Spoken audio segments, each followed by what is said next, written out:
Welcome to me, where suspenseful, thrilling, and mysterious stories will draw you into a world where the lines between reality and fantasy seem to blur. When the night falls, when all the sounds gradually quiet down, leaving only your own heartbeat and breathing, that's when these stories begin.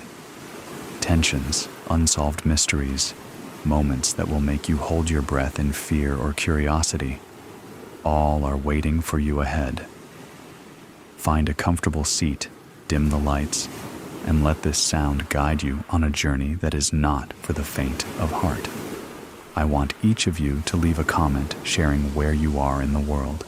And if you are enjoying the episodes, don't forget to give a like and subscribe to the channel now. Relax. Are you ready? If so, join me in the first story right now. The Road to Nowhere. I yawned and rubbed the sleep away from my eyes. Looking around, the flickering lights of the train windows I had gotten so used to were gone, and all I could see were the dim white lights that lined the aisle of the train car. I glanced around at all the empty seats, confused. Why was I here? Why was the train empty? And why wasn't it moving? Confusion overtook me, followed by panic. I shot to my feet and strode to the end of the train car, trying the door at the very end, but it wouldn't budge. I quickened my steps to the other side, my shoes clanking on the metal floor, and tried the sliding door. This one opened like a dream. Excitedly, I stepped out of the train car onto the solid ground I knew would be there, and promptly fell. There was no ground. There was no sky. There was just nothingness. My heart dropped into my stomach as I lurched downward, and the only thing that saved me from plummeting into that nothingness was the open backpack on my back, caught on the armrest of one of the chairs, still inside. My arms, having felt like they were wrenched from my shoulders, hung there loosely as the straps of my backpack held on to me for dear life. My breath caught in my throat, and my mind raced as I stared out at the blackness before me. How do I get up? I tried to turn to grab the floor of the train car, but a loud tearing of fabric caused me to pause, and my heart thundered in my ears. I waited, my arms refusing to move out of fear. But in one fell swoop, I launched my hands up behind me and hoisted myself back onto the floor of the train car, just as my backpack completely tore open. Panting heavily, back in the safety of the train car, I ripped my backpack off my shoulders and inspected the damage. The top was completely torn, but I didn't care. That stupid backpack saved my life. I threw it back on and stood up, staring out at the blackness before me, holding on to the armrest of a chair, just for insurance. There was literally nothing. No one. The silence was so suffocating, I almost wished to hear my heart pounding in my ears again. "Hello?" I called as loud as I could into the void, but there wasn't even an echo, just silence.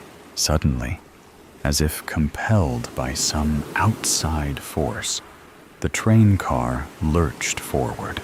I nearly tumbled into the void again, the only thing that saved me being that armrest I was holding.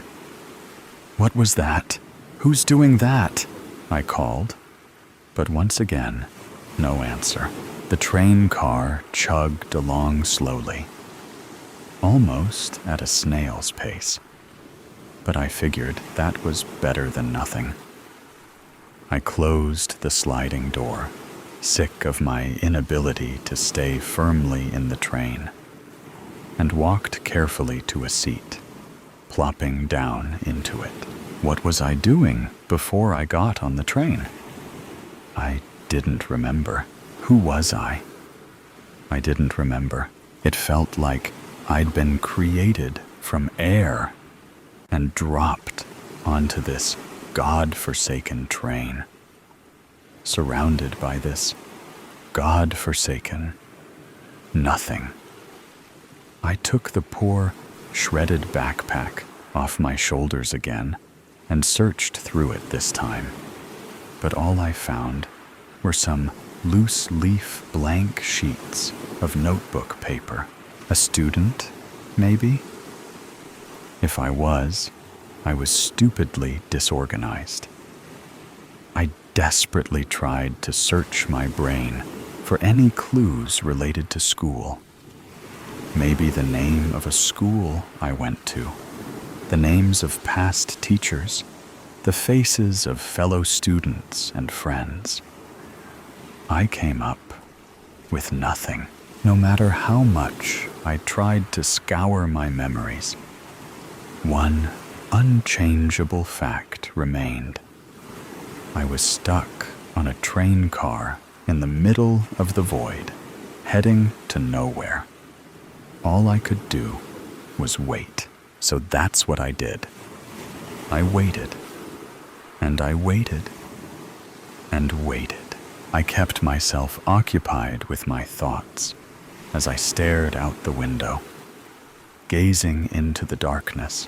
I don't know how much time passed. I had nothing to gauge my bearings on. No watch, no ticking clock, nothing. The dim lights from the train ceiling flickered for a moment, and then went out with a quiet click.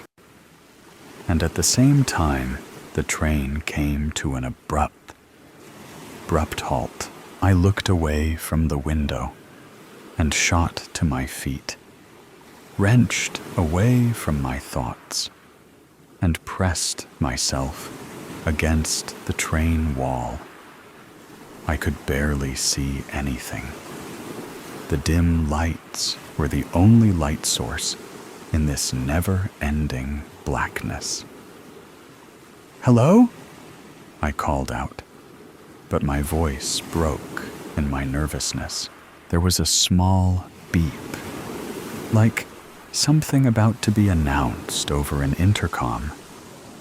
And all of a sudden, a digital message began scrolling across the top of the train wall in bright red, digital letters.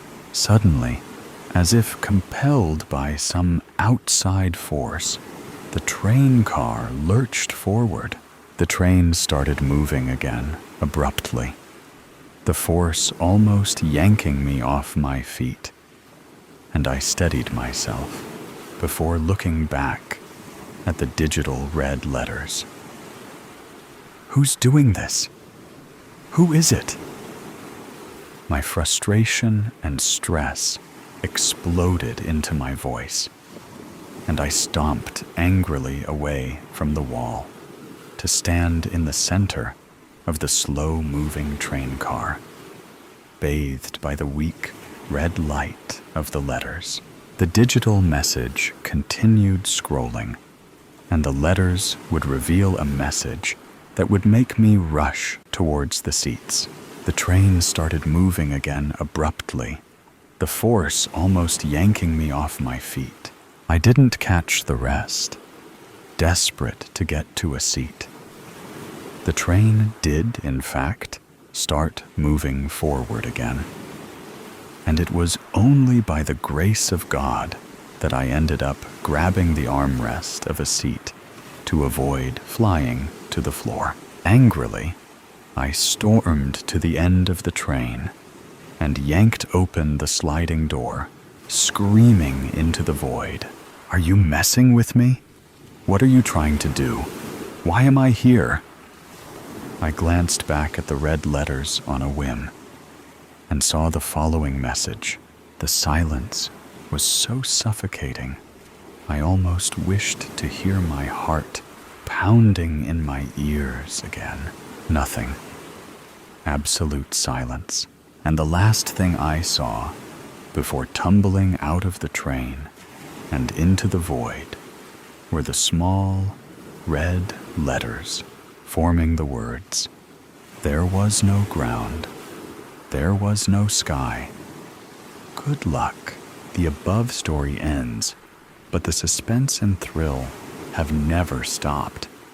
Right here is another equally interesting story. Please continue listening. Keep going. Suddenly, I looked up. Was I asleep? Had I forgotten my flight?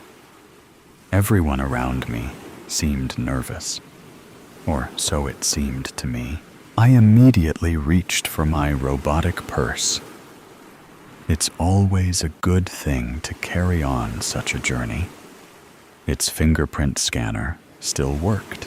I looked across the way at the panini shop, at which point there was a thunderous roar in my belly. Suddenly, the sound of a plane landing. "Attention customers, flight boo, boo, boo to San Francisco, now boarding." Aha, I've caught you. I immediately grabbed at anything I could. Things that I was pretty sure were mine, or that would be nice to own in any case. As we all stumbled toward the flight gate with our boarding pass, it became obvious that we weren't all going to get the window seat in the cockpit. Someone was going to have to fly the plane. "You can handle this, young Hopite," I said to myself. "Remember your training, yon grasshopper." I walked up to the gate like a supermodel doing her taxes.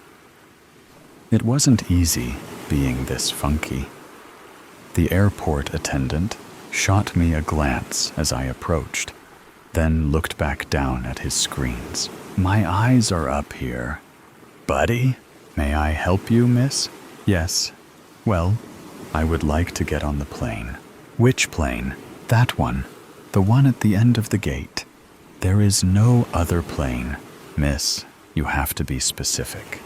It's my first day on the job." I looked at him with a deep sense of pity, not wanting to shake anything up. He had the look of an Ohio school teacher who had gotten lost after an all-night kegger. I gingerly handed him my ticket. "Are you sure you're in the right airport?" "The right airport? Yes, yes, yes." "You're sure? Or yes, you're agreeing with me?" "Yes, I'm sure that I am agreeing with you." "Yes, this is the right airport. I'm sure of it. I majored in airports in college." "Okay, take your boarding pass over here and get on that plane over there if you need further instruction." Okay, I'm good. Let's go." I subsequently made it to the boarding window. "Miss Bakersfield," said the boarding attendant with the gigantic glasses. "Yes? You've been bumped up to first class. Jesus, couldn't have thought of a better ending than that." I kissed my ticket and pressed it to the sky, my bags and body armor hanging off me like the tattered rags of a battered Superman. "Where is first class? In the back?" I asked in pure euphoria. "On the plane." I got on the plane. And what did I see? First class was amazing. The people here were so jelly of my success that I could barely contain myself. I sat next to a young, old gentleman reading a financial newspaper.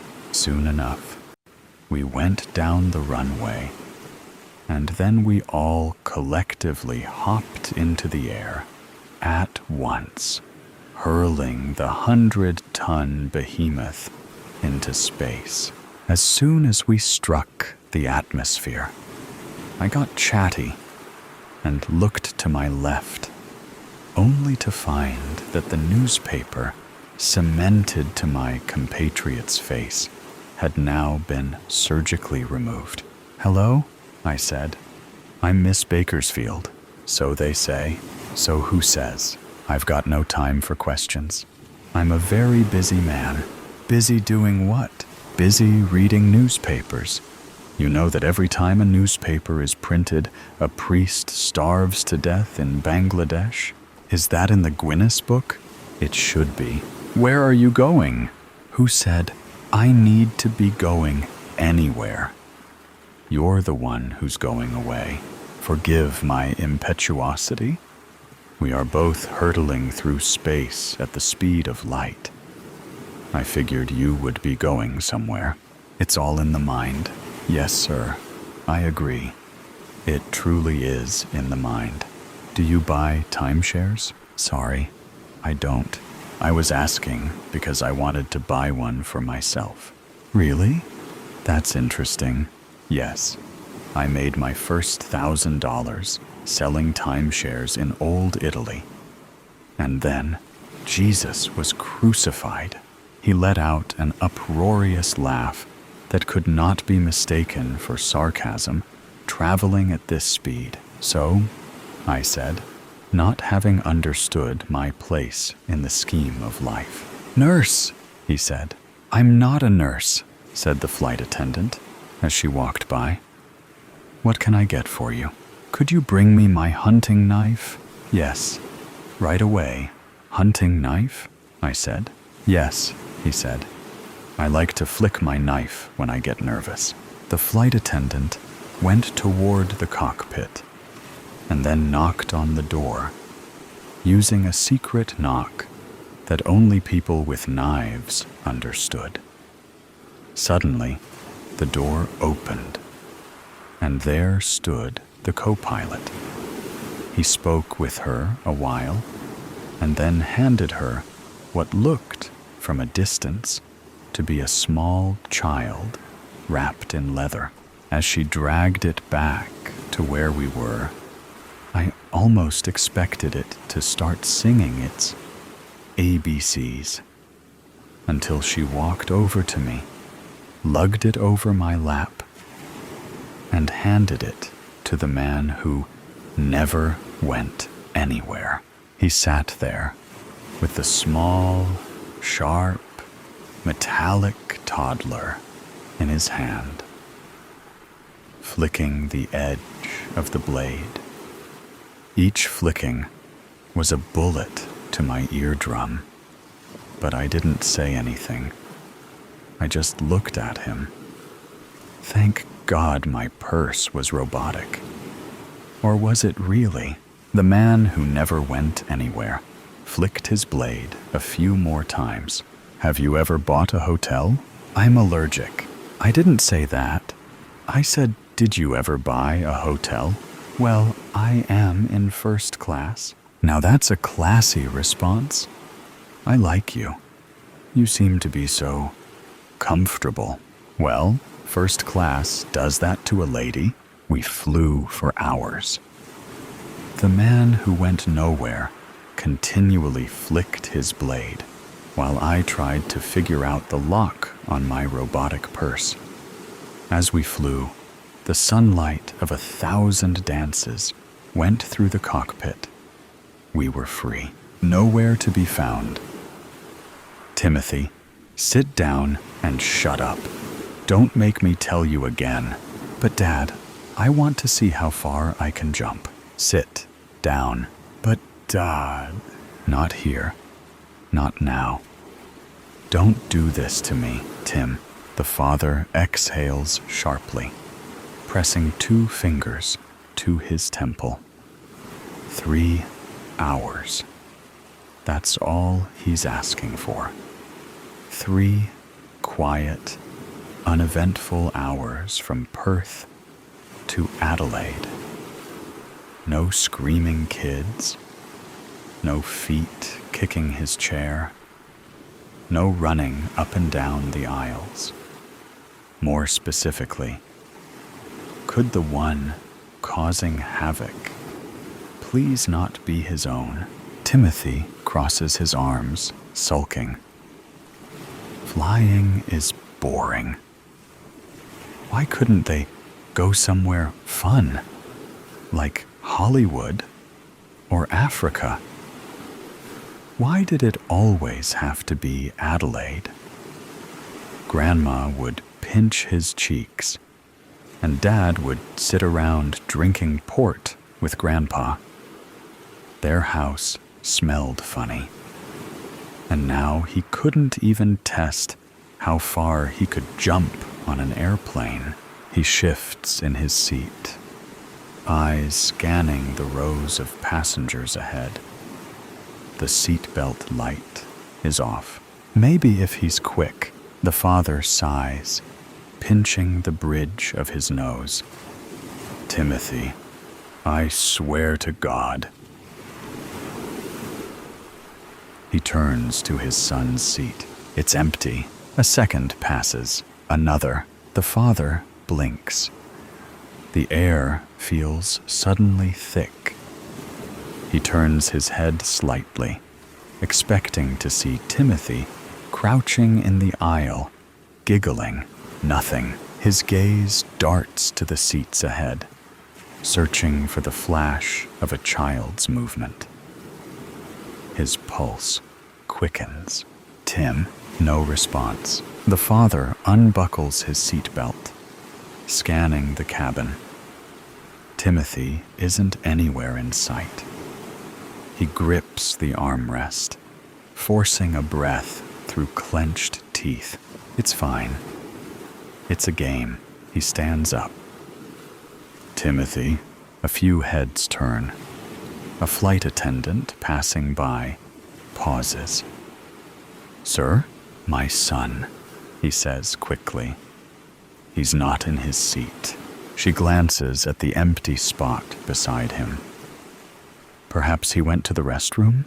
No, he wouldn't. Not without saying something. Not without whining about having to go. The father moves toward the nearest lavatory, knocking hard. Timothy? No answer. He presses the button. The door pops open. Empty. A cold knot forms in his stomach. He checks the other lavatory. Then the one at the front. Then the one at the back. Nothing. His pace quickens. His breath turns shallow. He pulls open the overhead lockers, searching for... what? A hiding child? He doesn't know. He just knows Timothy isn't in his seat. Timothy isn't anywhere. He weaves through the rows, scanning every face, stopping at every child. No. No. No. The flight attendant approaches again, concern in her eyes. Sir, my son, he says, more forcefully now. He's missing. A ripple of murmurs spreads through the cabin. Another attendant joins the first. One of them touches his arm lightly. We'll help you look. Passengers glance up, some confused, others disinterested. A man 2 rows back frowns and mutters, I didn't see a kid sitting there. The father's head jerks toward him. What? The man shrugs. I mean, I just don't remember seeing a kid. Thought you were alone. The father stares. His vision narrows. His heartbeat pounds hands against his skull. "What the fuck are you trying to do? Did you have something to do with this?" The man drops his head, regretting getting himself involved. "Sir," one of the attendants says, "please stay calm. Let's retrace everything. Your son was in his seat after takeoff?" "Yes." "And when did you last see him?" "Just now. Seconds ago." His voice is shaking.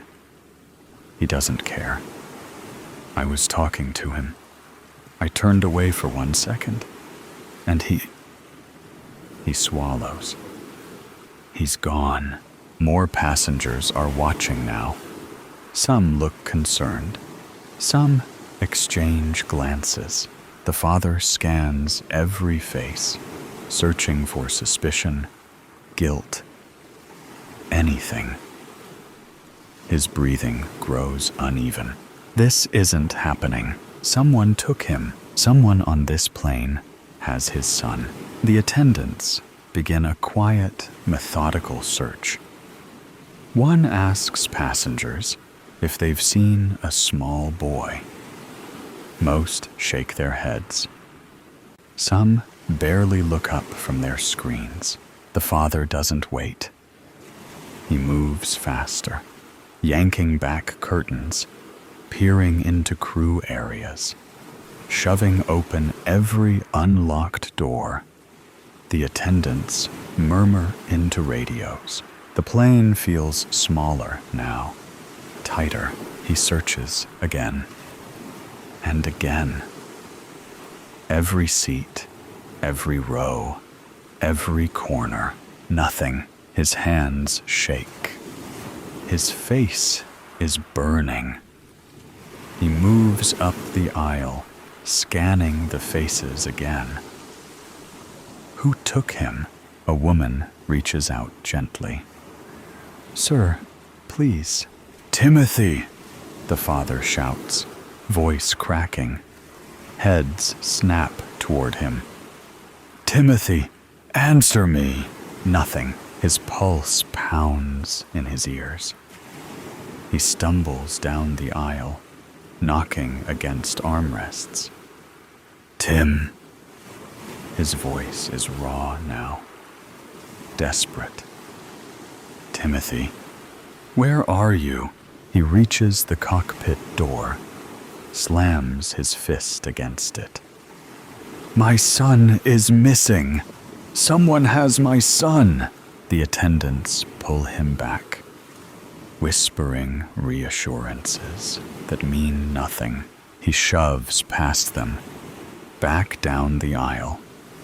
He checks the bathrooms again. He knows he already did. He does it anyway. He pulls down tray tables, looks under seats. Passengers murmur. Some watch with unease. Others look away. The man who said Timothy wasn't there stares at him blankly. The father stares back, fists clenching. He opens his mouth. But what does he say? That the man is lying?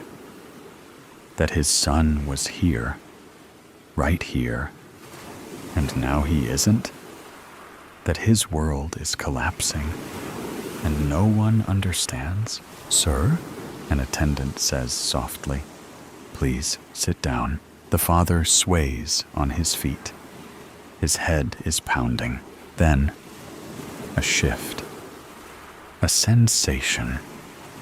The slight pressure in his gut. They are descending. No, the plane is landing. His breaths turn shallow. He turns toward the window. The ground grows closer. No, no, no. He grips the seat in front of him. His knuckles go white. Timothy is still missing. The wheels touch the runway. The plane slows. The overhead chime dings. Timothy is still missing. The seat belts click open. People stand. Timothy is still missing. The doors open. Light floods in. Timothy is still missing. The other passengers are standing now. The overhead lockers are popping open. Timothy is still missing. They have their bags and pushing past him. Exiting the plane, Timothy is still missing. He is the last one now. Sir, we need you to please exit the aircraft. The authorities have been alerted and are waiting to assist you in the terminal. Timothy is still missing. Where is my son? And the next story will be told right away. Please listen carefully. The quiet before. I bent low over the painting, the tip of my brush dotting at the corner of the landscape. It was just a tree, after all. But the spot of varnish that had welled up and discolored over the years needed to be removed. When the acetone leached into the surface, it peeled back, and my heart clenched. As the varnish removed a layer of paint, it revealed a subtle, dark patch of pigment beneath its surface. I sat back, a chill running through me. Underpainting. Maybe a hidden painting? I held my breath and stripped off my rubber gloves as I leaned back from the canvas.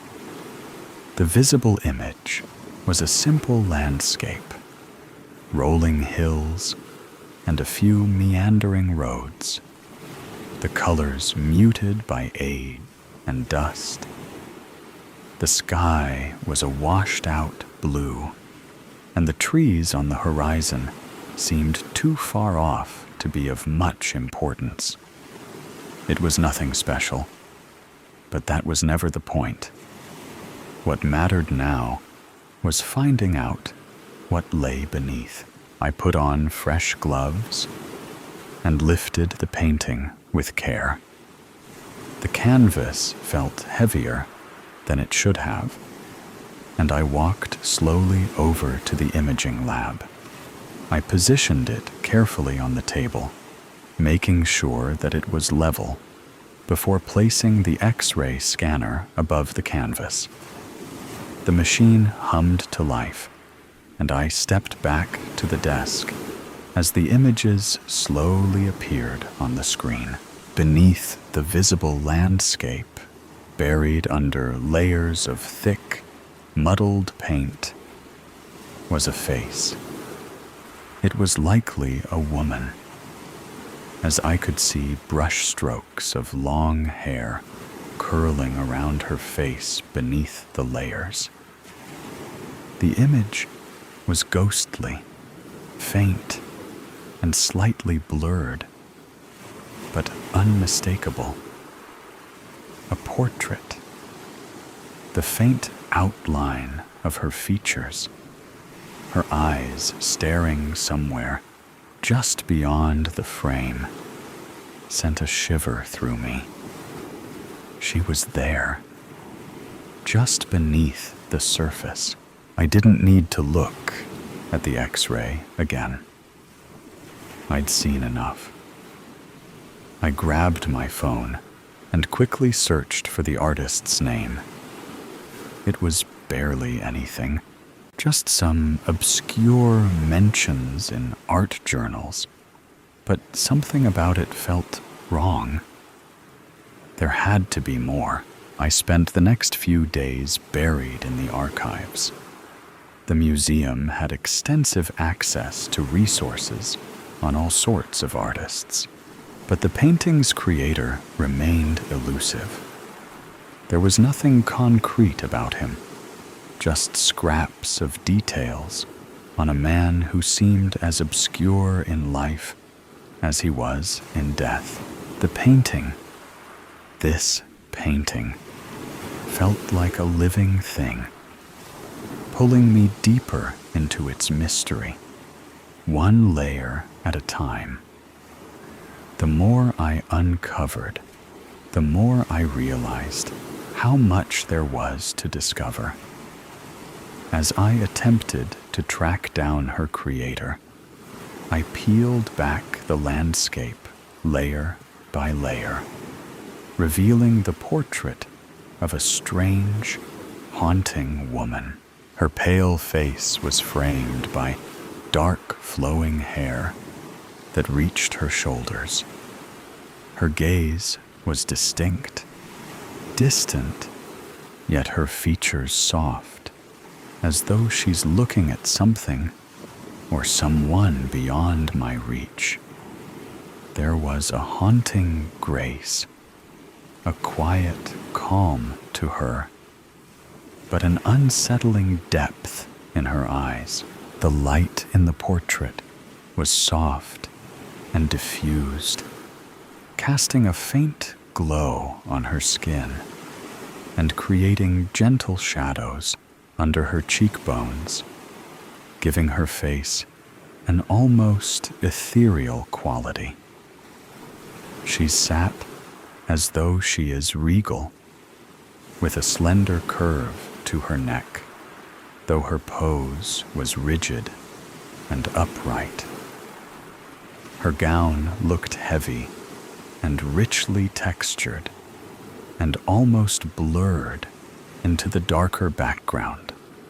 I found myself losing time, focus, and all sense of responsibility to this woman. Time had started to slip away in ways I couldn't explain.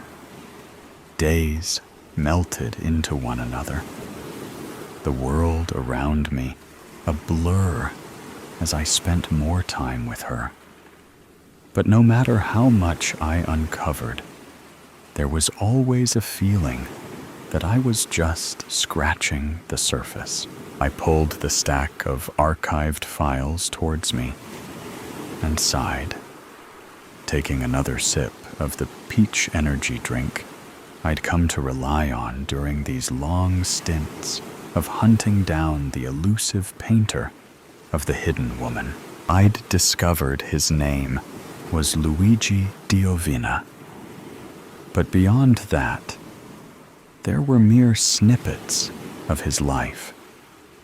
An article about his madness toward the end of his life, and a lost last painting commissioned for a baroness. That article had sent a shiver up my spine. Could this be that painting? If so, I'd found a hidden treasure, but the baroness remained unnamed, leaving me with no way to verify who she was. I leaned back in the chair, my eyes falling once more on the image of the woman. I hadn't been able to stop thinking about her. I wasn't the only one noticing the strain. Clara, Jenna, a senior restorer, pulled me aside.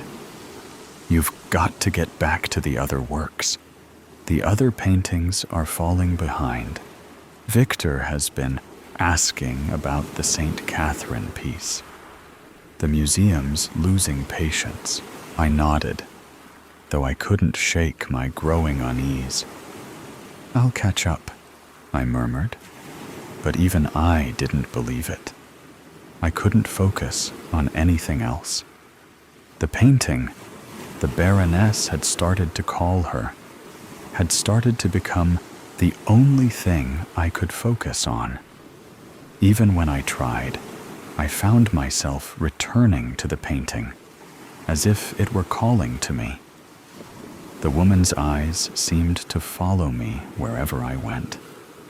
The deeper I investigated her, the more she began to consume my thoughts, my every waking moment.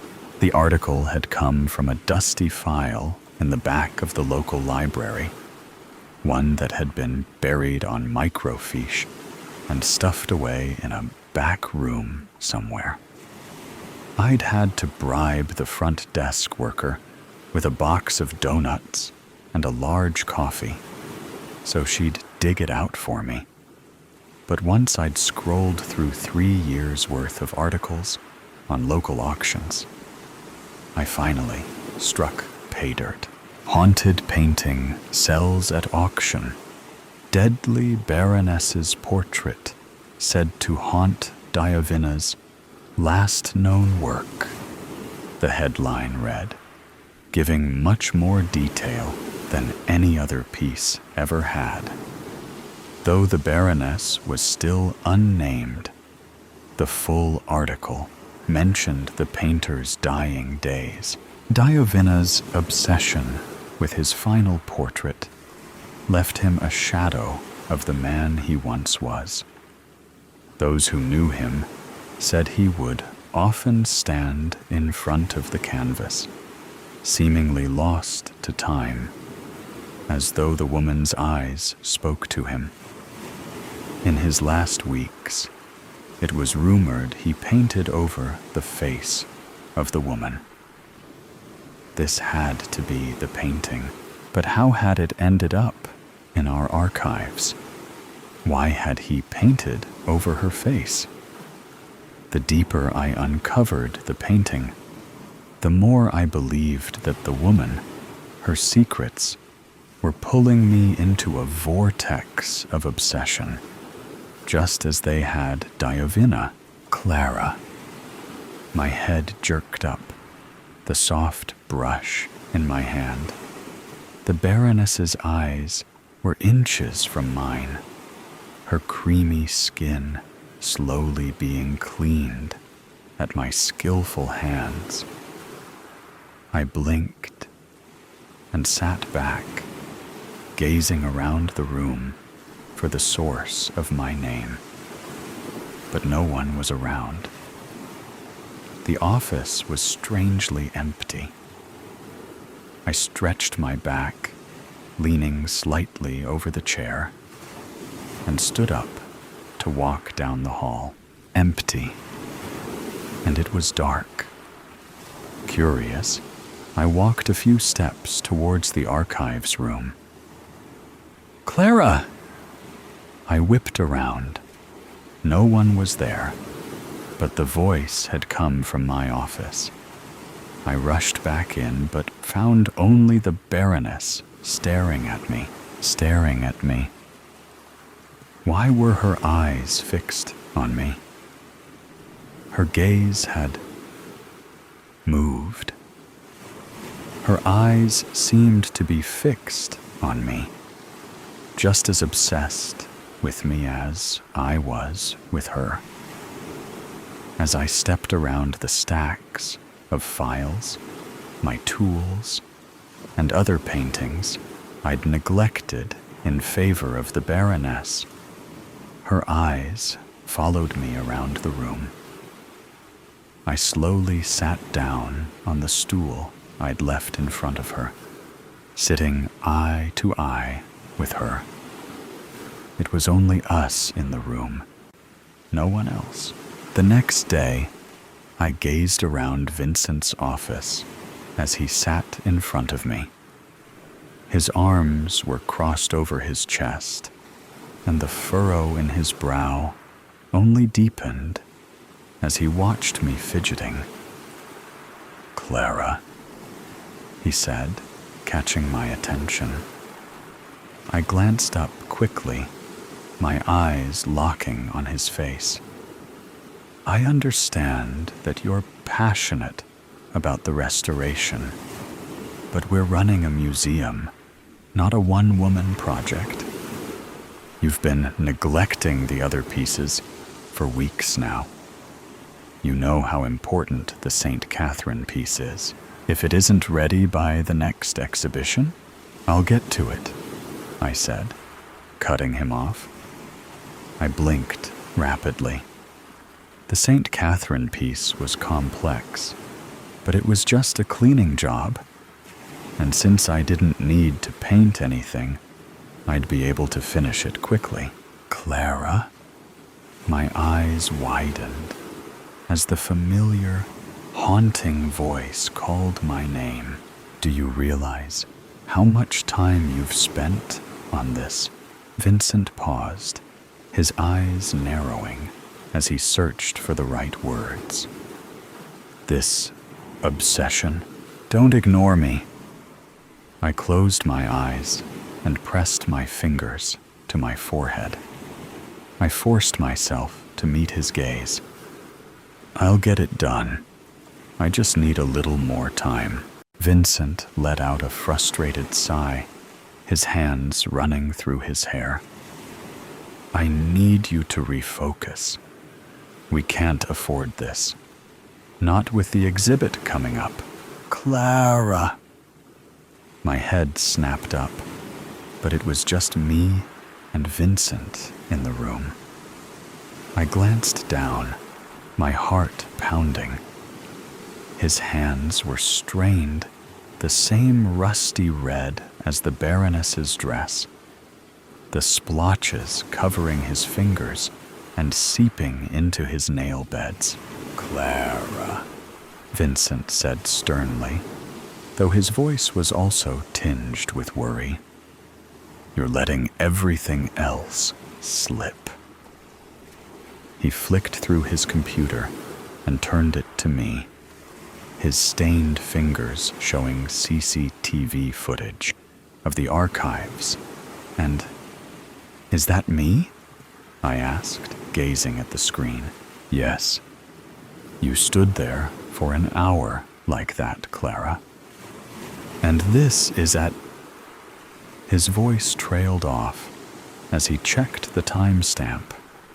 His face grew increasingly lined with worry. The point is, you haven't been yourself. You look like you haven't slept in days, Clara. This isn't you. Go home. Get some rest, he said, sighing as he adjusted the screen back to normal. I stood, and without hesitating, I left his office. And don't do anything with that painting, he called as I stalked out. But it was calling me. She was calling me. I glanced into the studio from the sliver of a window in the door. Through the frosted glass, I could see a distorted view of the painting sitting on an easel at my workstation. I could see her outline, the delicate slope of her neck, and the blood red of her robes. Suddenly, a shadowy figure moved across the threshold of my door, and I jumped back, startled. I hesitated, struck by fear. Not that someone had broken into my office, but that someone was going to take the Baroness from me. I turned the doorknob, but of course, I'd locked it, and I could see her right there. She was right there. A chill swept through me, and I shivered, closing my eyes as I dropped my hand from the door.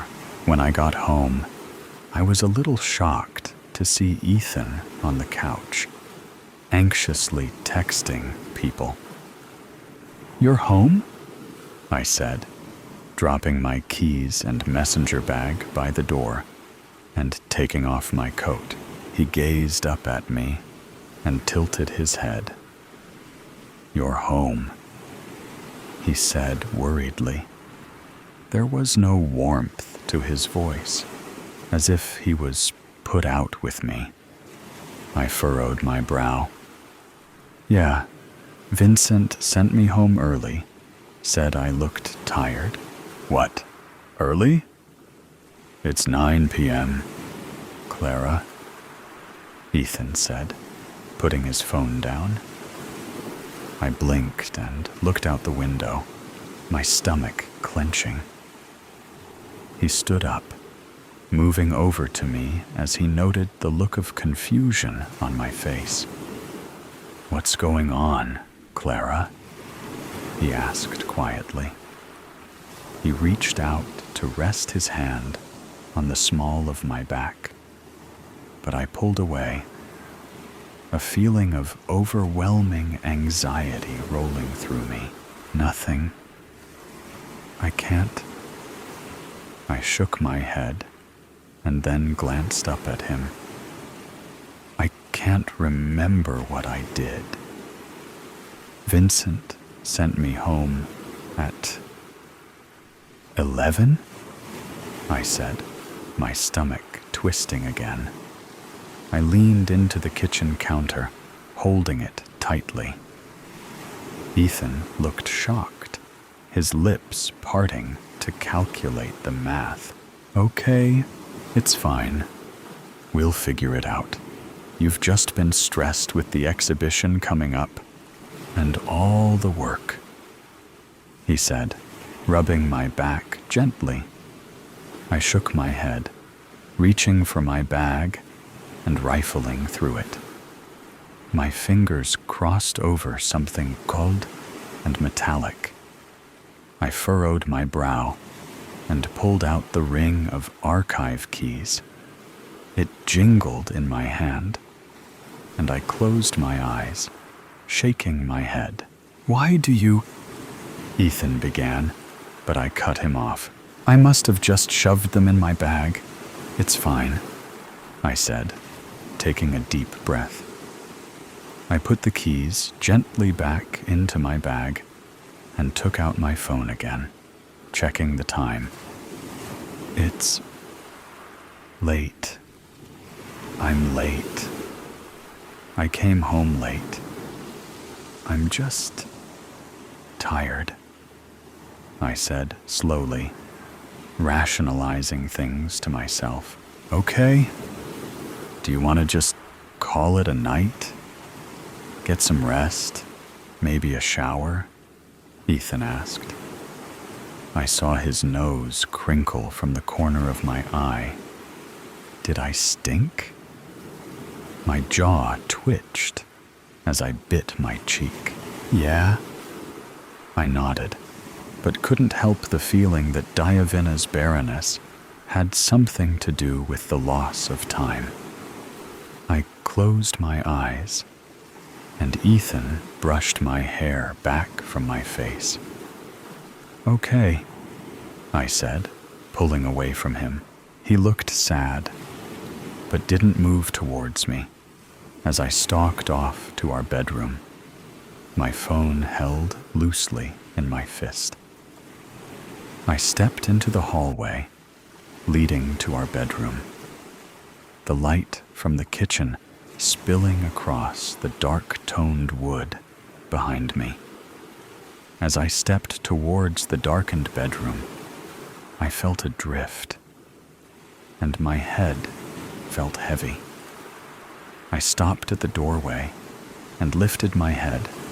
My fingers paused on the light switch.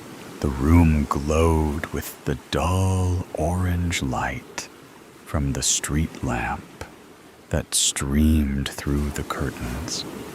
It made for an eerie sort of atmosphere. But that's not why I paused. My eyes were locked on the full-length mirror across the room from me. Its glassy surface should reflect only the bed, maybe the edge of my body, not the full shadow that stood ominously facing me. I blinked, frozen in place as I stared at the shadow. It almost pulsated, its shoulders hunched. It wasn't exactly shapeless, but it didn't have any defining features. Still, it felt familiar in a way it shouldn't have been. My fingers twitched, brushing the edge of the light switch. I took a shaky breath. I flipped the switch, and the figure was gone as soon as light flooded the room. The mirror was empty. My chest clenched painfully, and I leaned against the doorframe. Slowly, I flicked the light again. There she was, dominating the mirror, a black mass. But I knew her. I knew who she was. I flicked the light on again, and she was gone. But just as quickly, I flicked it off, and she was there. Panic rose like a bile in my throat. Distantly, as if underwater, I could hear Ethan calling to me, but his words were lost.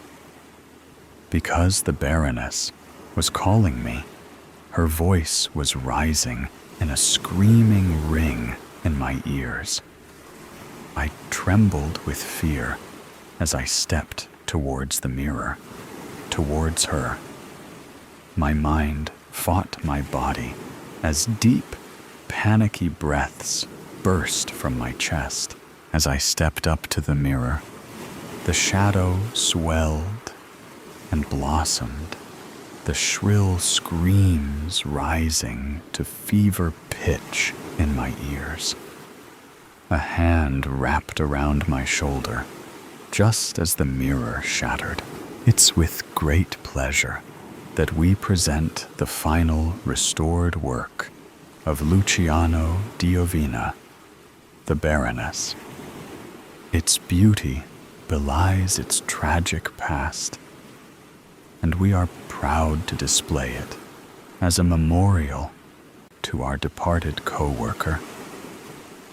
Vincent held the champagne glass aloft, then took a sip and stepped down from the podium. Beside him, the Baroness had been artfully restored, her colors vibrant, her skin creamy, her robes deep and gory slash of blood red. She looked almost youthful, brought back to life at Clara's skilled hands. It's a shame. An older woman stands next to a younger one, both eyeing the Baroness and the in memoriam plaque that had been hung next to her frame. The younger one nods, glancing nervously at the portrait. It's tragic. But did you hear about what happened with her boyfriend? I mean, the portrait, sure, it's gorgeous, but I heard it was bad. They glance at the painting. Like gruesome. Like she was obsessed? They cut off, clearly unsure how much to say. The older co-worker's voice drops even lower. Obsessed doesn't even cover it. But you didn't hear it from me. It's a horrible end, though. They each sip their champagne, the younger one shivering as if she said too much. The older glances down at her watch. Come on. The presentation. We're late. Just when you think all the weird stuff has been told, the next story will make you think again. It's only the beginning of trouble. As I sit on the uncomfortable train seat, blankly staring out of the window, I feel the heat wash over me in an instant. Breath 1, breath 2, breath 3. It's okay. I can do this. Trying to stay calm and relaxed, I look away from the window, starting to feel dizzy from the speed we pass the trees with. You've done this before, I say to myself as a pep talk. Just because it's different setting doesn't mean you can't do it. There is only one problem. If it goes south, I won't be able to escape for another 3 hours of that train ride. I have to execute the plan perfectly to the last step to make sure I will get away with it. In moments like this, I swear at myself for choosing to do that specific line of work. I'm still a beginner. I am still nervous and anxious about the jobs, even though my mentor tries to convince me it will get easier and more natural. I let out a huff and smile at that thought. What a messed up world it is to get used to doing something so awful. I personally don't have a choice. I need to do this and clear the society from disgusting and horrible people. My eyes travel down to my backpack, trembling slightly from the train movements, filled with the tools I will need for this specific job. The top zip is open, and the sun faintly glints in body of the syringe I brought, the tool for Plan A. If all goes well, I won't have to travel too far down the alphabet to finish the job. But I prepared myself for many possibilities and outcomes. I push my head back onto the headrest and close my eyes, breathing in the dusty smell of the carriage. A quiet conversation of the couple 2 rows ahead of me reaches my ears, and I focus on their words to calm my nerves. It's hard to tell what the topic of their exchange is. All I can make out from it are words like secret, promise, disaster, and truth.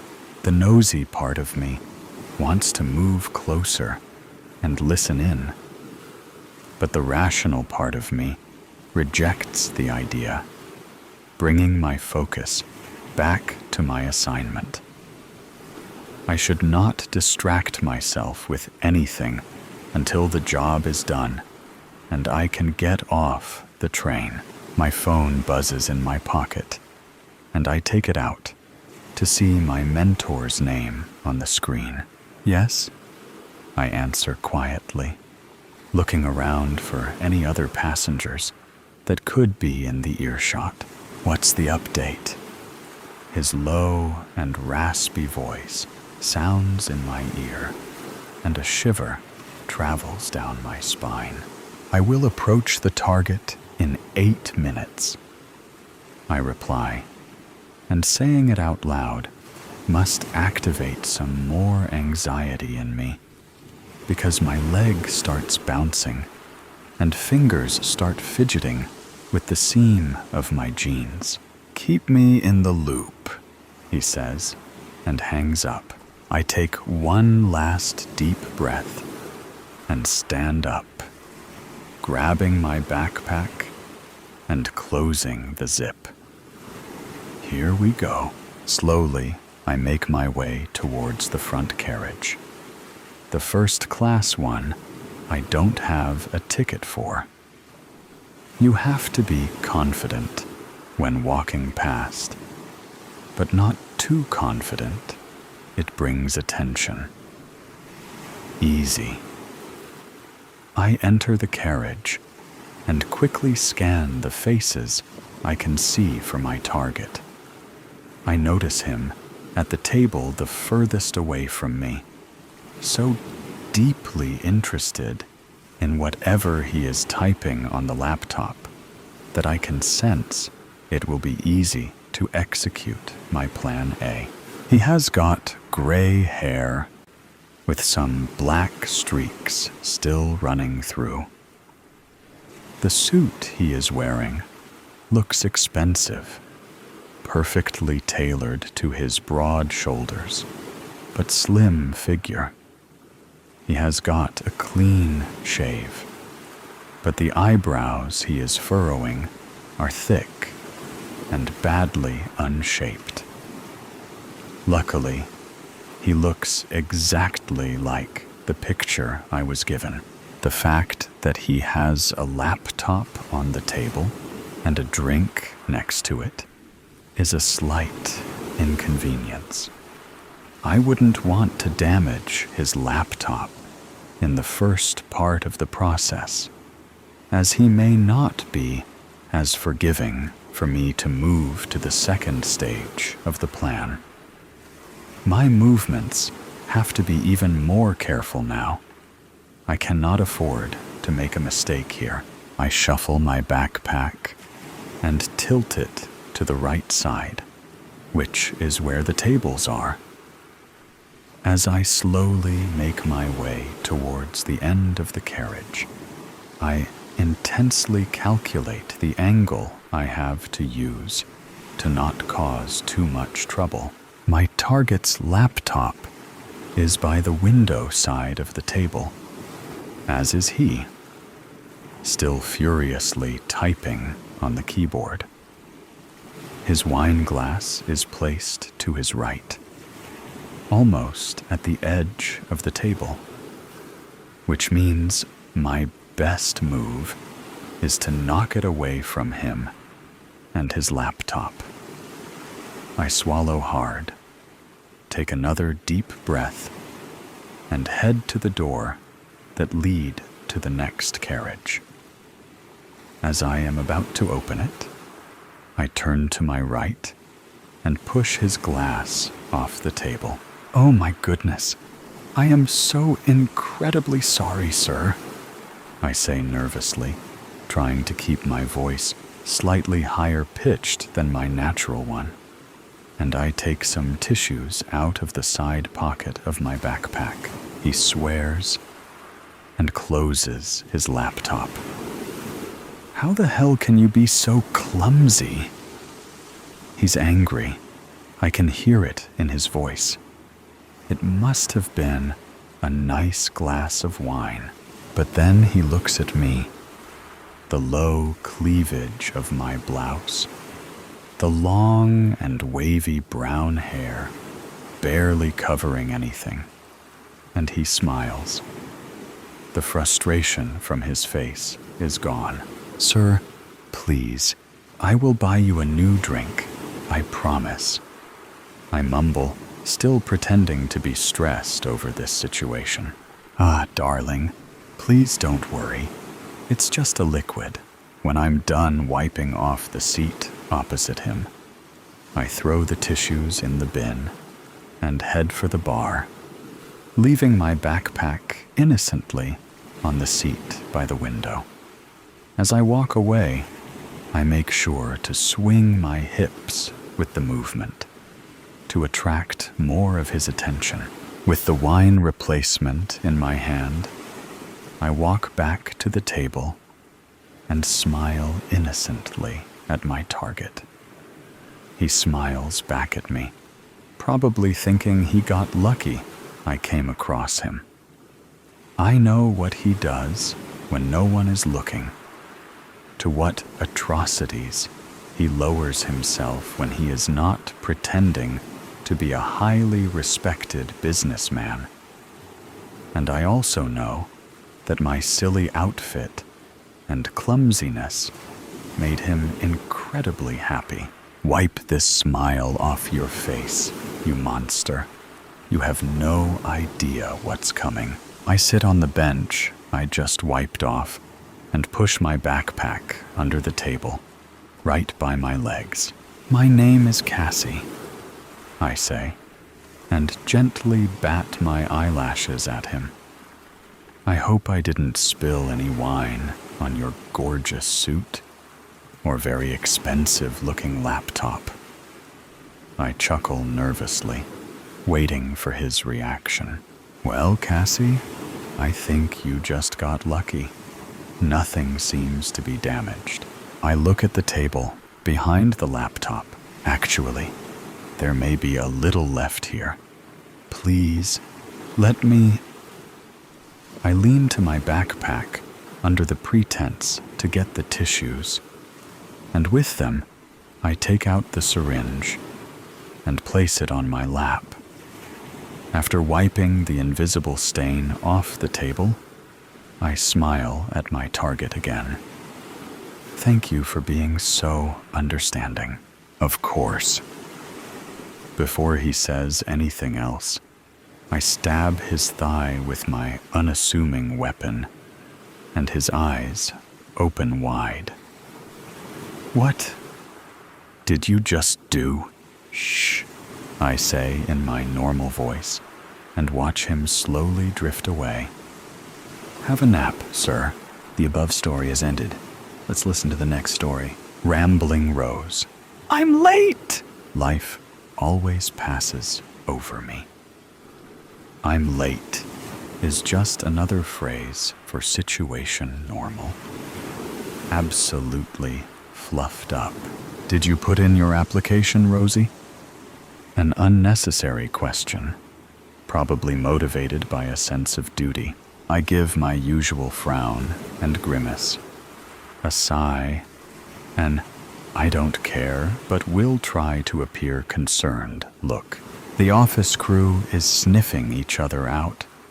They're silently musing on the expected unfairness, their anticipated realization of failure, judging nepotism or brown-nosing from each participant. Jones, from service and repair, has been studying his policies. Gretel has finished her Certificate 4 in admin. Will is confident and also disgruntled because he has been at the WAM desk for 3 years and feels he deserves the promotion. Georgia has made coffee for the PA to the director every day for the last 2 months, and today has homemade chocolate brownies. The bright young things wander confidently, secretive, holding clipboards, adjusting their ties and hair clips. It's a yearly raise of $20K, and not to be ignored. But I most studiously ignored it. The primitive yearning for some freedom has snared its unrealistic teeth right into my IT life. Hell, I don't even know what the word means. I haven't read Jack Kerouac, but sense that this might be one of life's moments when Kerouac isn't just a writer.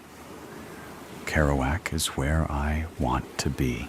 Pens, wads of reports, tea bags, coffee bags, a banana already populated with several tiny Drosophilas, laptop charger, some screwed up piece of something, possibly a chocolate wrapper. Everything into the locker. Close the door tightly before anything falls out. There may be war once the position is filled. It's a late winter, but June in the Highlands is starkly beautiful, misty, haunting even. The trains have all left, and I park my red Subaru into a free parking lot. The sky is an empty gray slate, and the new moon barely lights the smooth concrete platform. I walk carefully to the graveled exit, look into the darkness, and start walking beside Highway number 1. Nobody would know if I am man or woman, as my hair is tucked into a black beanie. Nobody will try to stop for me, and I swagger, trying to look dangerous and unwelcome. My wind jacket is old and barely covers my hips. My tracky Dax, gray, also old. Just another vagabond itinerant wandering the roads. I step purposefully, too quickly, and slow myself. The journey, not the destination, I say. The crunch of the gravel beneath my rubber-soled gym shoes is satisfying. Each step releases its perfume of rain, oil, and petrol. I breathe its nourishment like a 4-year-old who has escaped from the front yard onto the street for the first time. A dog howls and then barks, and the cars gradually dissipate. At some point, I realize I am alone, even from any flow of traffic. It is 11 p.m. I have been walking for 3 hours. I breathe even more deeply. The air has chilled. A faint silhouette of bushland lines the horizon, and a small window twinkles somewhere on a hillside. As I walk, this small, friendly light disappears behind a ridge. A kookaburra announces something. It's time we all just went to sleep now. I will keep walking. I will keep walking until I want to stop. More hours pass by as I contemplate the stiffness in my calves, the ache in my arches, and the spots where my jacket does not cover my legs properly. The sky has started to reveal stars, hundreds of different sized lights, satellites drifting through them. Betelgeuse and Sirius, Pleiades, Orion's belt, familiar sky landmarks that are warm to the touch. Homey reminders that I am not completely out of my mind.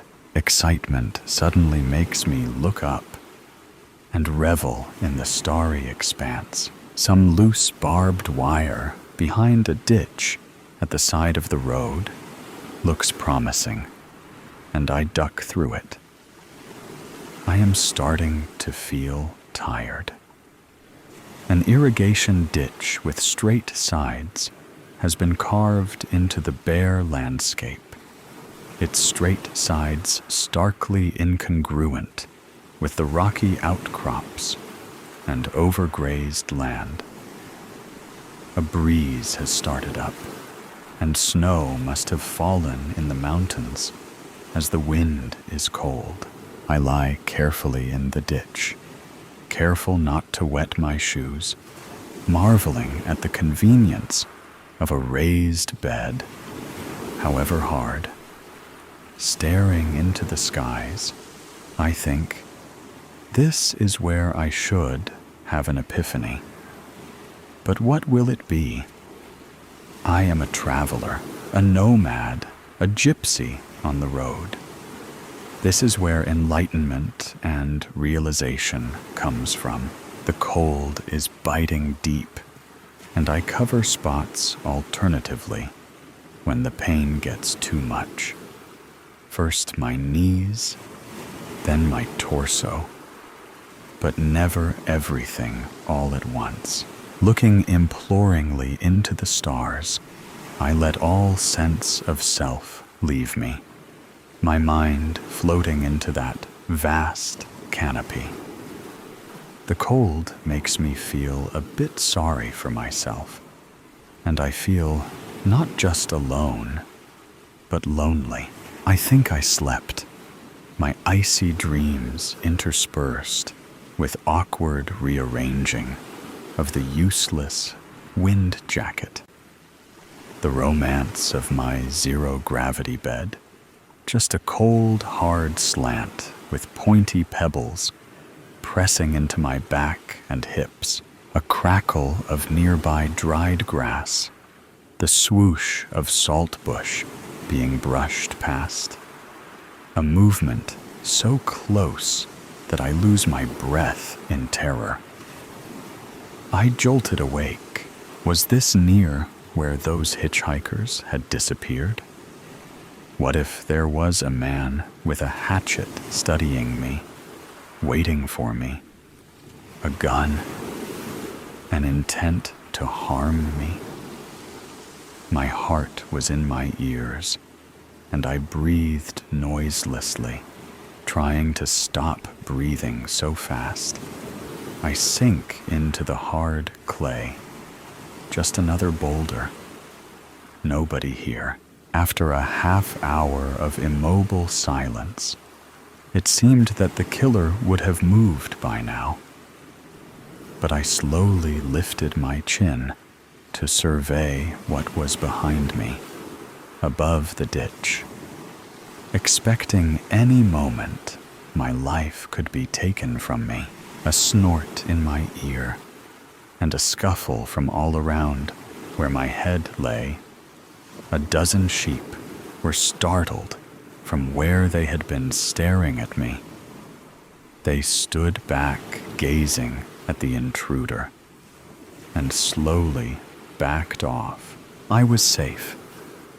The sheep were my friends, my protectors. They trotted away quickly now that it was obvious what this warm, soft-bodied thing was. I stayed the next 2 days in a rented room, happily proud of the adventure. I even called Jones and congratulated him on his new interest in company policy. Surely this point will be noted by management as a sign he is a contender in the offing. We agreed that it was a done deal.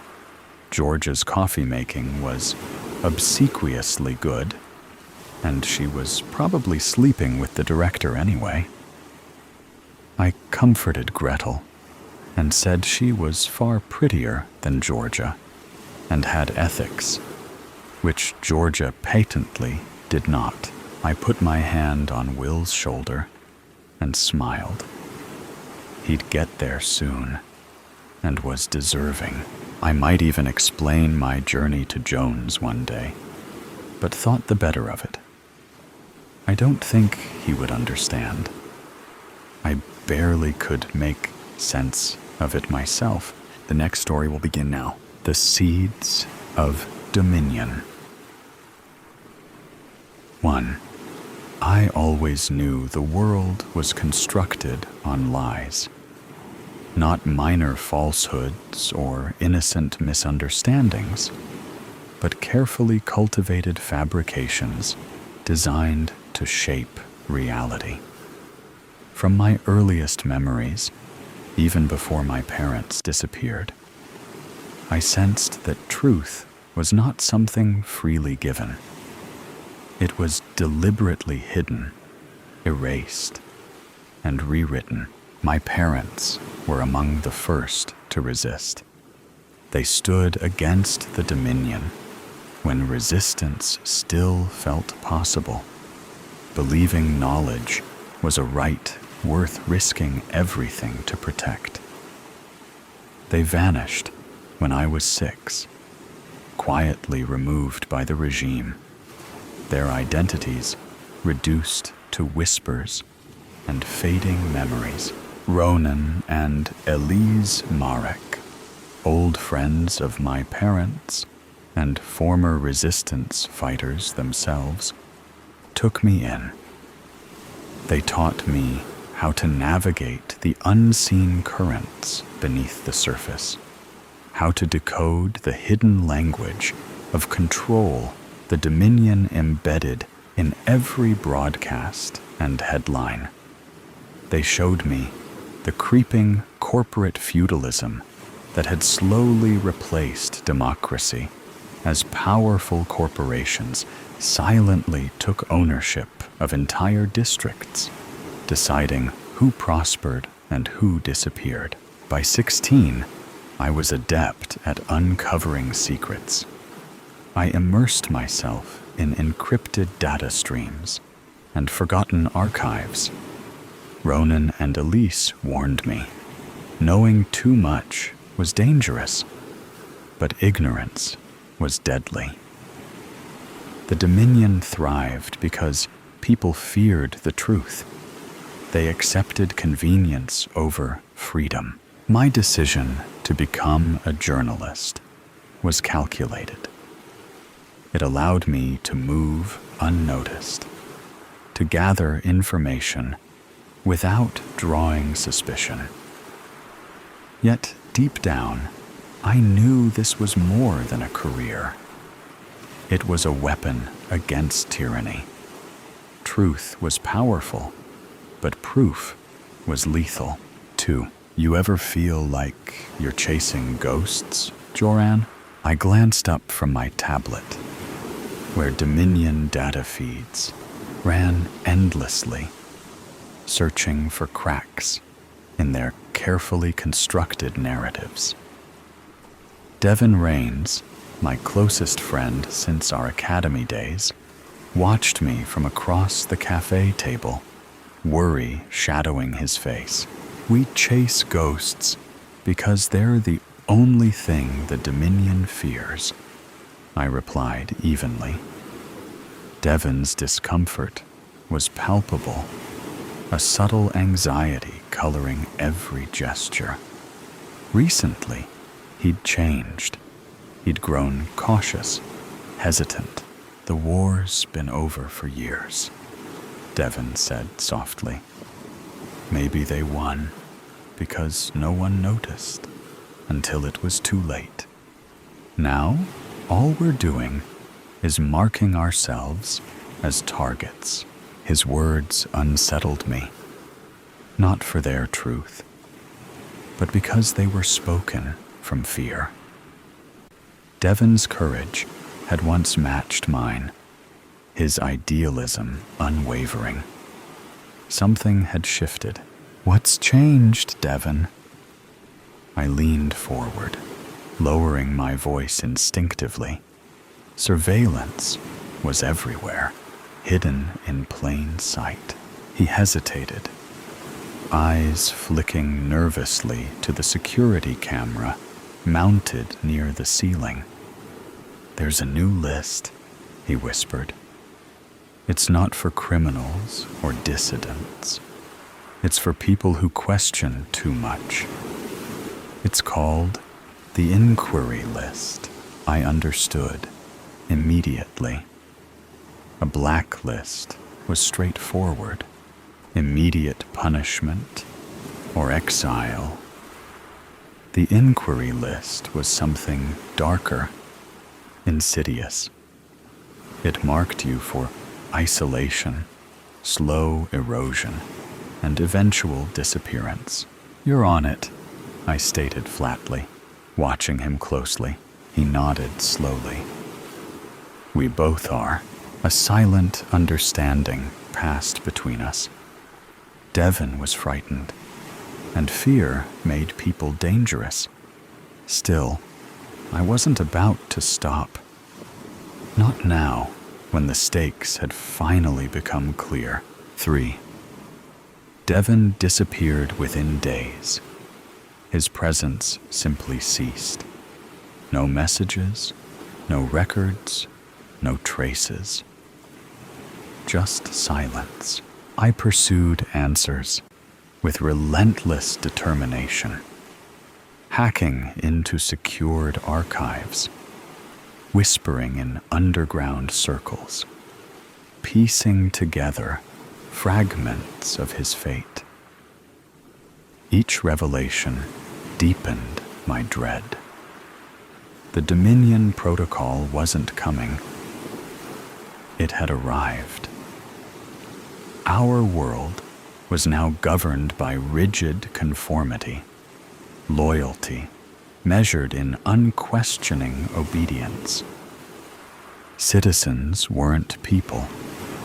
They were assets, evaluated for their utility, discarded when inconvenient. I stared numbly at the evidence on my tablet. Democracy hadn't merely been undermined, it had been methodically dismantled. Devin wasn't dead, not physically, He had been absorbed, transformed into something compliant and controlled. 4. I knew when they would come. Patterns were easy to spot if you paid attention. Increased drone patrols, subtle shifts in daily broadcasts, neighbors becoming suddenly distant. It was all carefully staged. When the knock finally came, I was already on the move. Out through the fire escape, down silent alleyways, navigating shadows with practiced ease. My heart pounded, but my breathing remained steady. Panic was a luxury I couldn't afford. The train station loomed ahead, my gateway to the industrial underground. Passengers waited silently, their faces blank, eyes fixed firmly forward. I slipped onto the platform just as Dominion enforcers emerged, their armored presence imposing and inevitable. Joran Vale, the voice sent a chill down my spine. Not the enforcer's voice, but Devon's. I turned slowly, dread twisting inside me. Devon stood among them, dressed in Dominion black, his eyes hollow and distant. I recognized the vacancy instantly. The Dominion had taken not only his freedom, but his spirit. Come quietly, he intoned, emotionless. You gave in, I accused bitterly. They made you afraid, and you surrendered. I adapted, he replied mechanically. No, I said sharply. Adaptation isn't compliance. His gaze faltered. Something brief and vulnerable flickering behind those empty eyes. Devon reached toward me, an automated reflex of the Dominion's control. The train doors hissed open beside me, a brief window of opportunity. Devon lunged, grabbing my shoulder. Instinct took over. I drove my elbow hard into his ribs, feeling him recoil sharply, gasping for breath. His grip loosened, and I wrenched free, leaping onto the train just as the doors snapped shut behind me. Through the window, Devon stared helplessly, now a shadow fading into the distance. Regret etched his features briefly before the darkness reclaimed him. The train surged forward, carrying me into uncertainty, but also toward freedom. 5. As the city lights blurred into a mosaic of neon and shadow, I steadied my breathing. The train hummed rhythmically beneath my feet, a steady reassurance that, for now, I was still free. Passengers around me stared blankly ahead, eyes purposely unfocused, trained to remain ignorant of anything that might threaten their carefully curated peace. But I was awake. The Dominion thrived on the apathy of the masses, believing control was absolute because compliance was easy. Yet beneath that facade lay a deep-seated fear of truth, a fragile illusion ready to shatter. I had lost Devon, just as I'd lost my parents. Each loss carved itself into my being. Painful reminders that truth always came at a cost. But their sacrifices were not in vain. They'd ignited a flame in me, nurtured by Ronan and Elise, a flame of resistance, a commitment to remember, to speak and to expose the lies. The Dominion underestimated the strength of those who remembered, those who chose truth over comfort. They believed themselves untouchable, their rule eternal. But power built upon lies was fundamentally unstable, vulnerable to those willing to risk everything for the truth.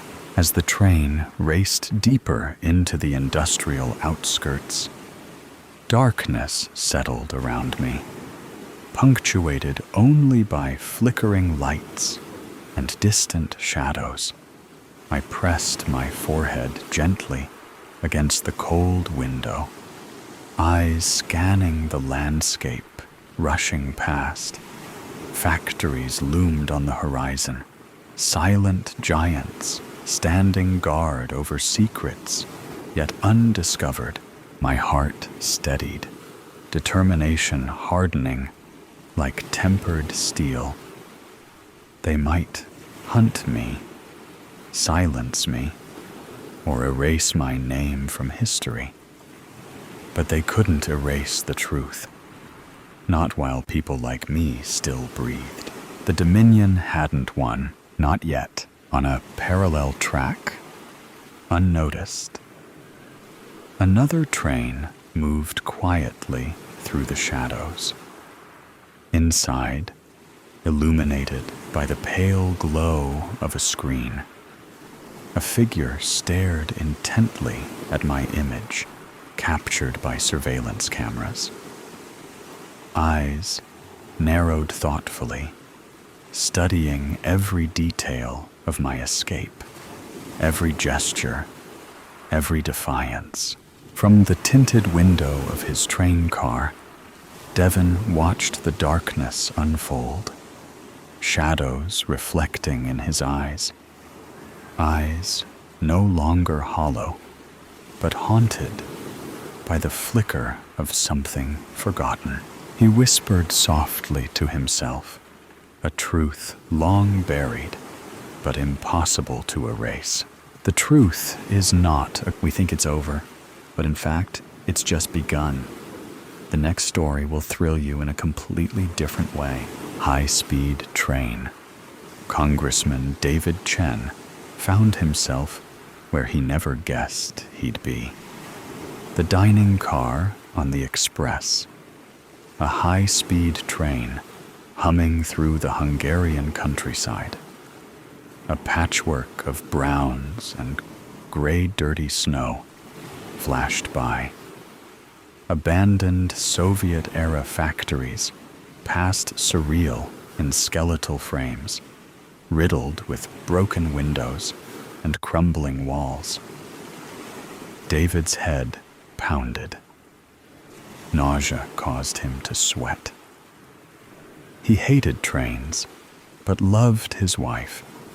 And the Prague conference was over. Just one more meeting, and then he and his wife could take a river cruise out of Budapest. Studying the wine list across from David sat Marcus Blackwood. When the waiter came, he ordered a 2016 Tokaji. The waiter paused and bit his lower lip, avoiding Blackwood's eyes. We only have a 2018. Your boss promised the 2016, Blackwood said, stroking his precisely trimmed stubble. I suggest you find it, or else. David noted his old friend, the Blackwood he'd grown up with, the new director of Aid Alliance, had mastered making threats. Trains have a finite quality, Blackwood mused as they waited for the wine. Once you're on them, you can't get off. David sipped water from a crystal glass. But you can change the destination. That depends on who's controlling the switches, Blackwood said. By the way, how's your Sarah? She starts Columbia in the fall. Is that right? The tuition must be a killer. His stomach rolled over. How did Blackwood know about the Columbia acceptance letter? She's fine. Elizabeth and I are quite proud of her. I saw you with Elizabeth at the Prague conference. Vacation? Yes. Doubling up the conference with time in Budapest. Blackwood winked. And a write-off for the entire trip?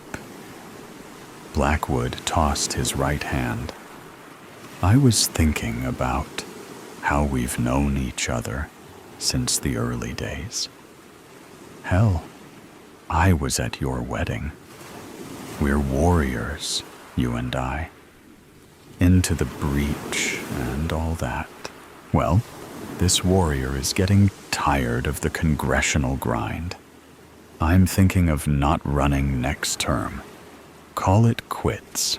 Blackwood laughed, his thick frame tight against his dress shirt.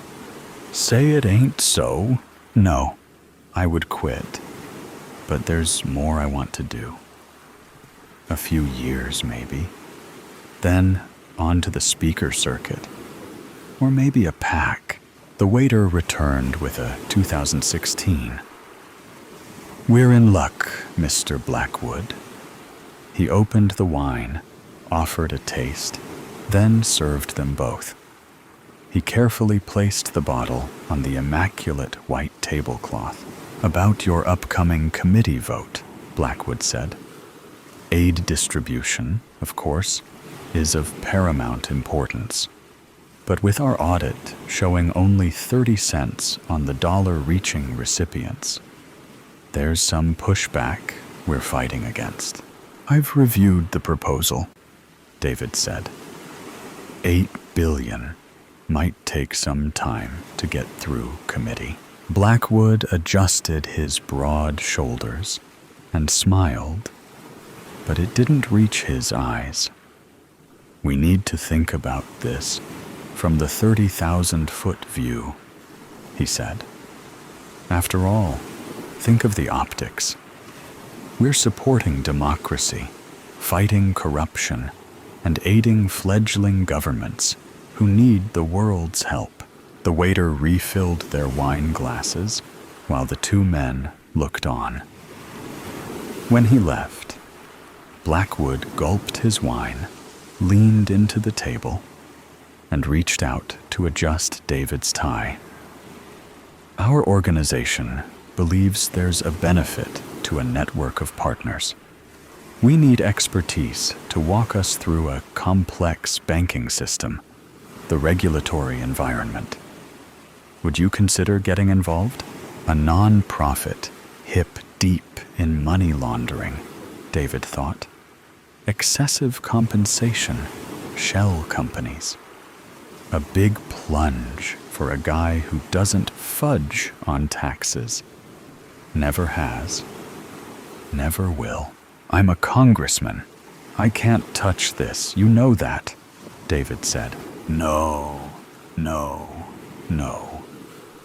Your role would be legitimate, I assure you, Blackwood said. That's what the advisory board is all about. Insurance for, he chuckled, derailments. We want you as a board member after your term ends. It's just, well, in the meantime, we'd like your advice. As a friend. The dulled rush of an opposing train sped by their window. Blackwood steepled his hands in front of him. How's Elizabeth's gallery, by the way? Her art might be worth more once she's passed. Of course, that could be decades away.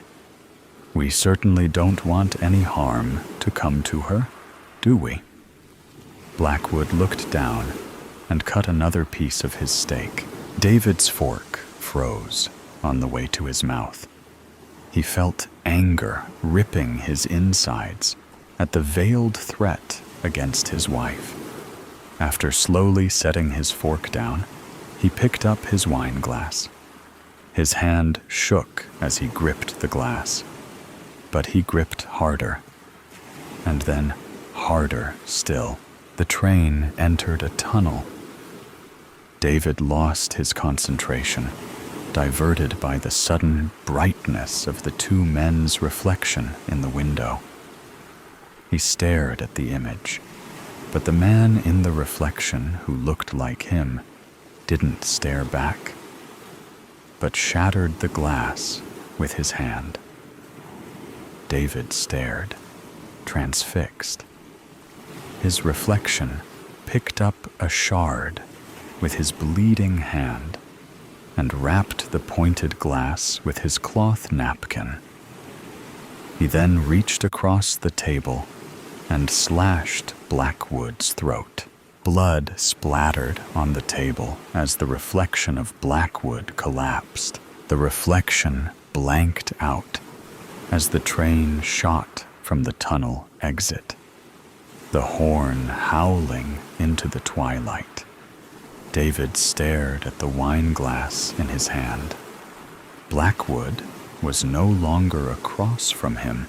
David stumbled from the dining car. He lurched down the corridor to his sleeper cabin, fell into Elizabeth as she opened the door, reeled to the water closet, and retched in the toilet. "David, what happened?" Elizabeth called through the door.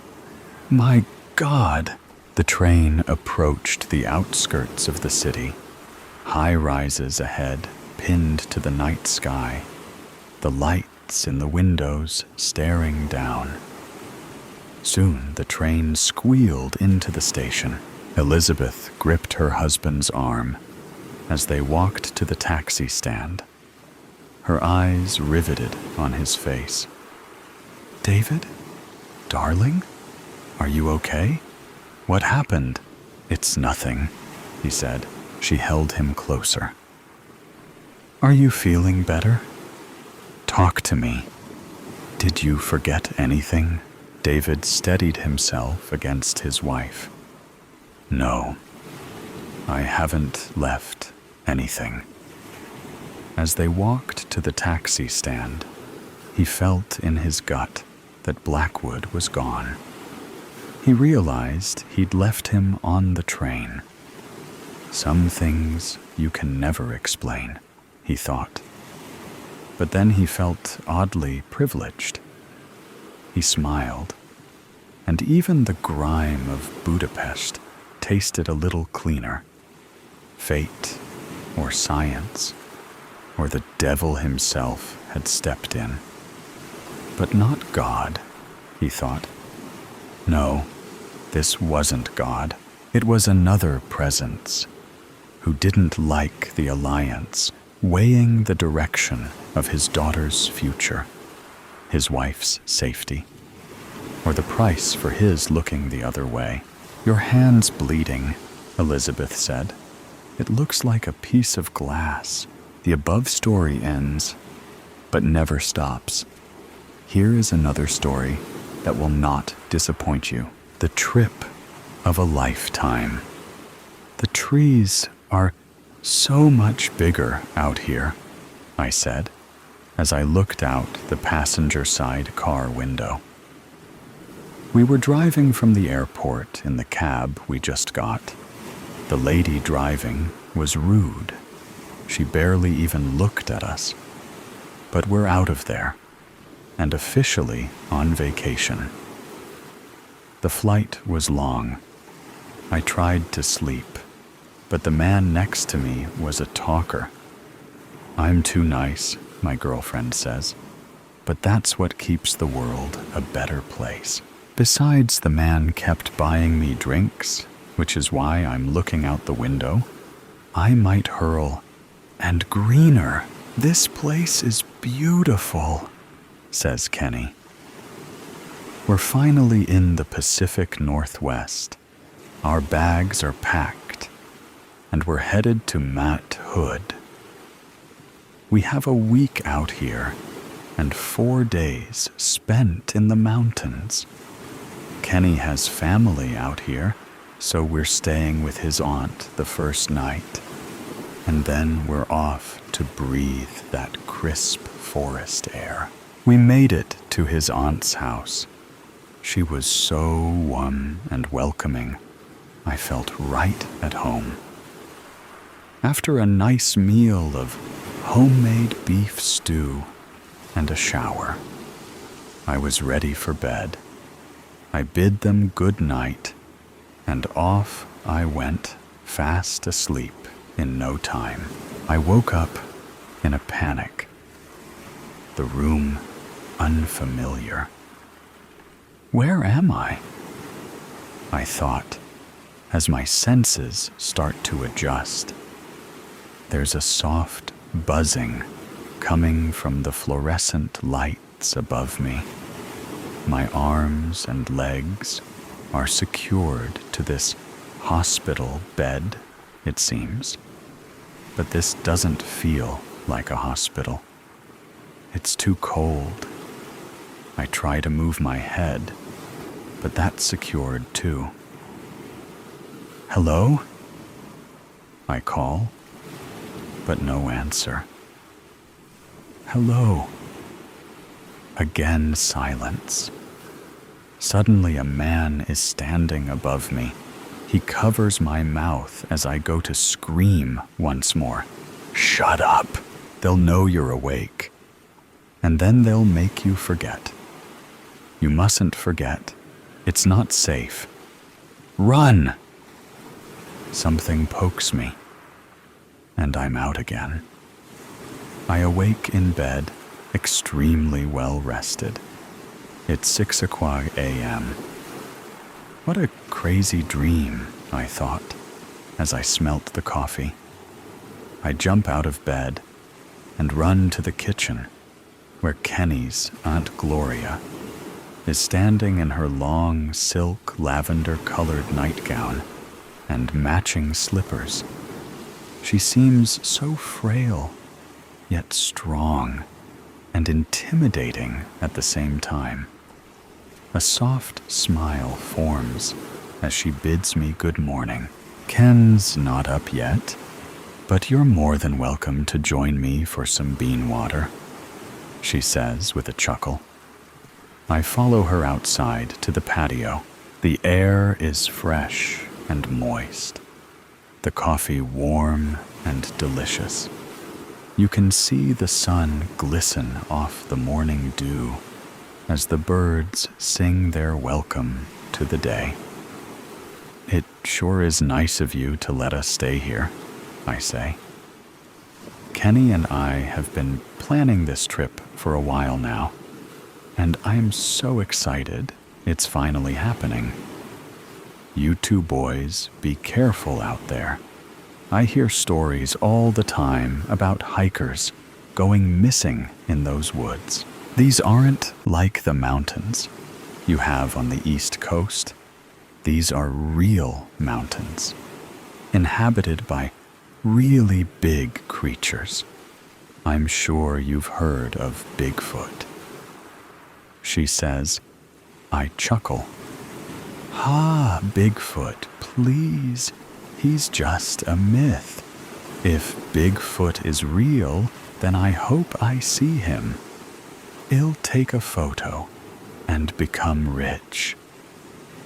Gloria shook her head and looked deep into her coffee, almost as if she was trying to see the bottom of her cup through the black liquid it now held. Like I said, just be careful, please. It's now 10:00 a.m., and we are on our way to the mountain. Gloria let us use her car since she doesn't drive anymore. She's 75 now, and hasn't driven since she was 70, and got lost driving home. They found her a day later, parked in a parking area 15 miles from the house. We made it to the mountain after about 2 hours of driving, and we couldn't wait to get on the trail. As we loaded up our packs, Kenny and I discussed our route, where we would stop for water and lunch breaks, where we would camp, and which streams we will pass so we know where to collect water when we get low. All said and done, the trail up and down the mountain shouldn't take more than 3 days, but we're taking it slow since we haven't done a mountain of this caliber before, so we planned for 4 days. We're hiking Timberline Trail. It passes 3 major landmarks and has snow runoff year-round, so finding water shouldn't be a problem. In total, it's just over 41 miles. We're all loaded up and ready to start our hike when I realize I left my trekking poles at the airport. They must have fallen out of my pack. Just find a stick on the hike. It'll serve the same purpose, says Kenny. I mock him, but I know that's what will happen. Easy for you to say. You didn't forget anything, but he did. The compass. Well, how are we supposed to know where we're going now? I ask. We still have a map, and the trails are marked. It'll be fine, he says in a not-so-reassuring voice. We've been walking for hours, and I haven't seen a single soul. It's day 2 in the woods. The first day went by so fast, but now the excitement and newness has worn off. The woods are long and damp, flora as far as the eye can see. No roads, cars, people. Hey, are we on the right path? I ask. Yeah, we should be coming up on Cloud Cap in about 5 more miles. Ken responds. I don't believe him, though, and my body hurts. It must be from sleeping on the ground. And I kept having the dream about the guy telling me to run. Maybe that's just making me paranoid. There, see? I told you we're going the right way. That must be Cloud Cap Inn, exclaimed Ken. As I stumbled over the hill, I saw what appeared to me as an abandoned shack in the middle of the forest. I don't think that's it, I yell, but Ken was already sprinting towards the front door. I call first shower, he yells as he enters the doors. I approach the building cautiously, examining the weathered cedar shakes, the broken shutters hanging from the windows. How is this place still in business? I thought. I push open the heavy oak door, and inside, the place looks immaculate. It's an open floor plan with 2 massive fireplaces at either side of the room. The carpet covers the hardwood floor, and drapes cover the windows. I look to the front desk. It's the man from my dream. I told you to run, he says as a loud bang comes from the room upstairs. Kenny screams, bang! Then silence. I run as fast as I can up the stairs, skipping 4 steps at a time. I take a left. The hallway goes on forever. Which room did it come from? Kenny! I yell as I'm racing down the hallway. I hear no response. Kenny! Again, nothing. I ran downstairs, and there's no one around. The doors are locked, and I can't get out. I try for a window, but they're boarded up from the inside. I ran back upstairs and tried those windows, but to no avail. I'm trapped. But how? Why?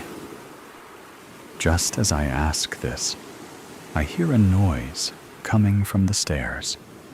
I turn around, and there I see it. Kenny's body, 2 gunshot wounds. "It must feed," says a voice from the other end of the room. I turn to look. "Gloria?" Bang. My knee is on fire. I cry out in pain as the creature appears. I look into its bright yellow eyes, soulless and empty. Its teeth big and sharp. Lips stained with blood. Why Gloria? "Because I love him," she says, as she points the gun straight at me. "And he loves me." Bang. I fall to the ground. The world seems blurry. I see the smoke coming from the barrel of the Smith & Wesson. I see Kenny stand and take the gun from his aunt. Just as my eyes close for the final time, I should have ran. The End. Angry Highway by Stephen Scott. Get the hell out of the way. Jerry made sure to honk twice at the fellow in the fast lane. The car moved over, slowly. He moved closer to the man's bumper and flashed his headlights. "Come on, stupid jerk." David clutched his armrest, trying to hide his fright. "Jerry, calm down." He sped past the car, glancing over at the elderly man. "What? You siding with that idiot?" He was blocking the passing lane. David, hoping to dodge the blunt words of Jerry, countered with a calm voice. "Well, you're almost 15 over the limit." Jerry glared at David sternly. "I'm the professional here." The trainee sighed, revealing his agitation. "Do you want to ride with me or not?" Not liking the hostile tone, David sighed. "I just want to learn the procedures." Jerry set the steering wheel between his legs, reached inside the bag, and pulled out his hamburger. He ate it, then glanced at his newspaper. David somehow hid his panic, reached over, and took hold of the steering wheel. "What the hell is wrong with you?" Jerry asked through his bites. "Just helping you out. I don't need your help. I do this all the time." David released his grip, fought his own irritation at Jerry's tone. David was the new guy and wanted a job, and certainly didn't want to piss off his trainer. He found a neutral subject. "So how long does the route take you?" "Some days it's longer," Jerry said between chews. "Some days I have to go to Weatherford or Mount Vernon. It depends on what the physicians in those towns need. It's pretty easy. I listen to the radio a lot. Eat when I need to. Take a dump when I need to. Seems like a lonely job. It can be." He put down the food and paper and braked as he approached a slow truck. The highway reduced to 2 lanes, taking away a safe way pass. "Move it, jerk." It moved to the right slightly, but Jerry could not see around it. The truck slowed. "Move over, dipshit," Jerry pushed on the horn heavily. "I can't see!" Although he saw a hill, he decided to go anyway. Pulling completely in the oncoming lane, he revved up the engine. A sports utility vehicle emerged in front of them. He sped up more, determined to get back over in front of the truck. The SUV slightly moved to the right while honking. Jerry accelerated his small pickup. "Shit," David whispered. He clutched the handle above his window as everything in his chest froze into a block of ice. Jerry zipped back to his lane with seconds to spare. Hearing both trucks honk at him, he stuck one hand out the window and extended his finger. "Jerks," he mumbled. David clutched his chest, breathing heavy. "Jerry, you may have been doing this a long time and used to pulling stunts like that. If you want to play with your life, that's fine. But you're also playing with mine." "What? It's their fault? The SUV or the truck should have pulled over or slowed down. There's no shoulder." Their argument was lost in a high-pitched sound. A glint flashed across the rearview mirror. It happened again. The noise and flashes increased, as if gaining on them. The unassuming SUV had donned lights and sirens. The flashing red lights from inside the cab looked angry, and the flashing headlights played a game of gotcha. Jerry cursed and slowly pulled over. The window slid into the door, and Jerry glanced back at the highway patrolman. "License and registration, please." He handed both to the patrolman. "You don't have anything better to do?" The patrolman's head snapped up from examining the documents. "Sir, wait here while I check on something." He rolled the window up to guard from the Texas heat. "I can't believe this guy. I can't believe you," mumbled David. Both sat quiet, letting the air conditioning keep them cool.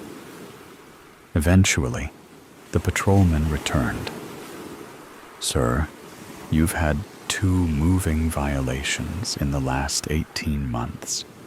I'm citing you for reckless driving and improper lane change." "What?" Jerry exclaimed. "I can't believe this crap." "Sir, according to my radar, you were doing more than 20 over the limit. You made a lane change with a solid yellow line and within a quarter-mile of a hill. You endangered my life and the life of that trucker." "I ought to throw this ticket away," Jerry said, while shaking it in the patrolman's face. "I'd then have to cite you for littering. Drive safely, sir." Jerry rolled the window back up while putting the ticket in his visor pocket.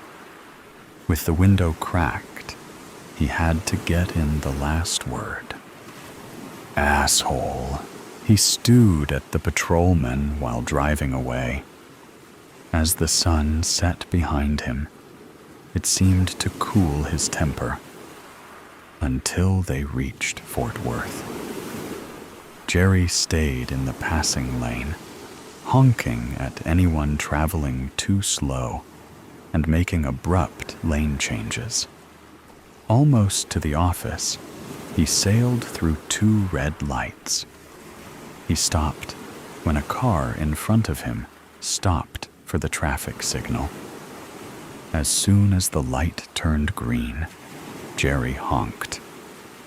"Move it, dipshit. It's green." Reaching the office, he took the documents inside and turned them into his boss. He showed David the proper techniques for checking the documents in and checking out for the day. So that's the life of a courier. What do you think? David stepped close and stared at Jerry angrily. I may be new here, but you were downright reckless and unprofessional today. I'm willing to keep this between you and me today. But if I ever hear of you acting like this again, or see it, I'll go straight to the offices about it. Jerry laughed when David turned and walked away. What does he know? I'm a good driver. I'm a professional. It was their fault. Pushing the accelerator hard, Jerry passed the slow driver. Jerk, he said while honking. Still angry about David's tirade from yesterday, Jerry tried to imagine how he could have handled the situation better. I should have told him I've been driving courier for 10 years, and he should keep his mouth shut, or I'll shut it for him. Or I could have told him to go to hell.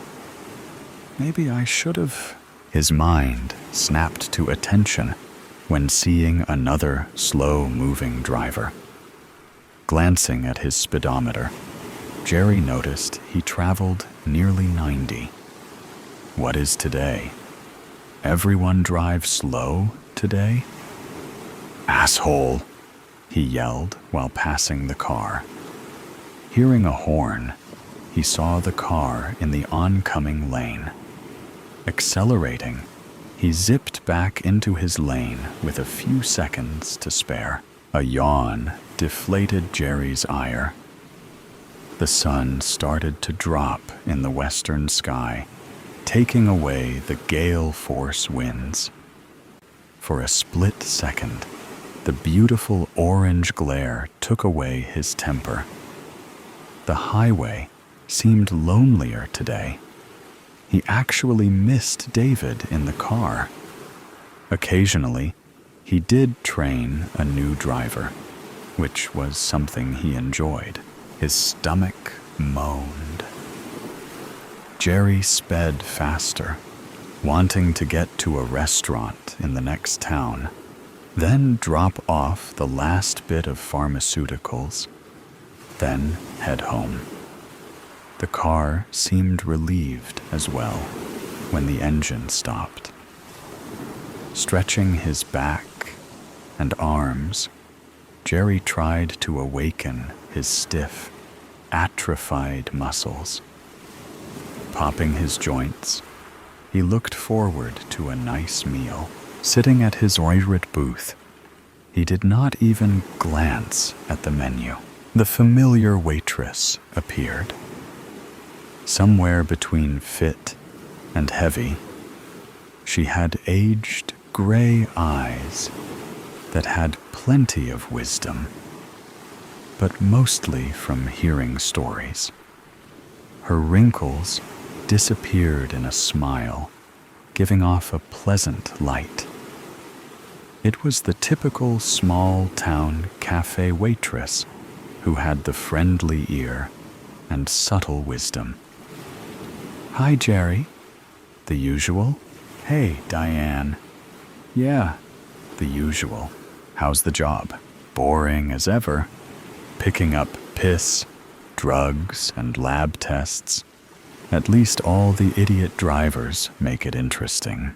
She smiled while filling out the ticket. It'll be out soon, hun. Jerry sighed, dreading the 2-hour drive back to Fort Worth. Damn dipshit drivers. Not all idiots. Jerry looked at the old man who sat in the booth next to him. Was he there before? They all can't be idiots. Grandpa said, if you meet one idiot a day, you met an idiot. If everyone you meet is an idiot, you may be the idiot. He was right, you know. Anger's no good. It leads to prisons and a terrible lot in life. The darkness almost hid the distinguished wrinkles and tired eyes. A red, faded ball cap had "Stands Trucking" stenciled on it. I used to be on the giving end of anger. Now I receive it. Constantly. Perplexed, Jerry wondered why a man whose voice had so much wisdom also dripped with sadness. "It's a lonely life," the man said, "but it's my lot. I'll take it, though I hate it." Jerry hunched his shoulders. "Hate what?" "Ever since..." The man shook his head, unable to finish his sentence. Jerry stood and glanced outside, noticing the large, black truck. "That yours?" asked Jerry. The old man nodded lightly. "Yep, been driving it for years. I hope someday someone can take my place." Jerry stood, wanting to get away from the bizarre old man. He rushed to the bathroom, washed his hands, then returned for dinner. "Good," Jerry mumbled, glad the old man had left. Glancing out the window, the truck was also gone. The waitress finally returned with dinner. "So, Diane, what's with the old coot who was in that booth?" Debbie narrowed her eyelids. "Old man? The one in that booth there," Jerry said, pointing at it. Debbie put her hands on her hips. "I haven't sat anyone in that booth tonight." Jerry looked towards the other booth, wondering if he perceived the sitting arrangement correctly. No. A woman and her child sat there, and he remembered them. He pointed outside. Remember, his cap said, "Stands Trucking." "Wait a minute," she said disdainfully. "The old man with the Stands Trucking ball cap?" Jerry nodded, finally taking a bite of his steak. Her voice changed, with a mixture of eeriness and joviality.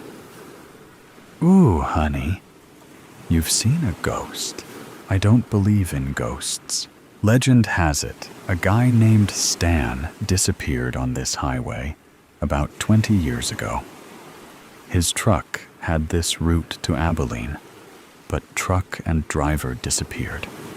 No one ever found him or his truck." Jerry shook his head. "No way. The guy was here. Probably a new guy for Stan's Trucking." "Well, if he was here," said Debbie, "he stiffed a check and my tip. And I didn't have to bus the table." Jerry shook his head while finishing his meal. A large semi sped by, spreading the dry Texas dirt behind it, along with the carbon monoxide. Jerry coughed. Wiggling his keys, Jerry unlocked his small pickup and got in. The last delivery. Finally, he could go home. 2 more hours, then a weekend of rest and recreation awaited him. His wheels launched him onto the lonely, dark highway. Darkness spread in front of him, while the sun's light faded behind him. Jerry's eyelids felt heavy. Too much to eat, he thought. He slapped himself and turned on the radio, trying to wake himself. After singing a few bars, he yawned, preventing any distinguishable lyrics. Quickly, he switched it over to a talk radio station, hoping the host might stir some thought to stay awake. No. The eyelids tried to shut. He jerked his head up and opened his eyes wide. As soon as he finished, they tried to shut again. He snapped his head to attention, hoping to stave off sleep. The right side of his truck vibrated heavily, jarring him awake. Quickly, he pulled off the rumble strip and back into the lane. Shaking his head, he remembered a rest stop about 40 miles down the highway. He hoped to make it. His head dropped again. Jerry's eyes blurred. As his vision narrowed, his mind relaxed, anticipating blissful sleep. Almost there, unable to fight it, his eyes closed. A loud honking noise jolted Jerry awake. Cursing, he pulled his head up and cursed loudly. What the? Headlights closed in. Too bright and too close. They almost blinded him. Back off, jerk.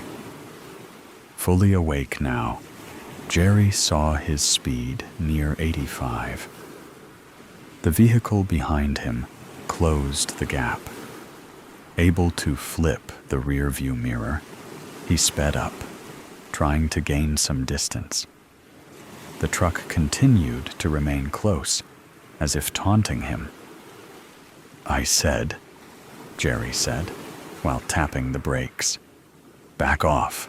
The loud horn almost hurt his ears. It sounded 3 or 4 times. The truck closed the gap again. What the? Jerry said, while flipping off the driver. He hoped the driver of the vehicle could see him.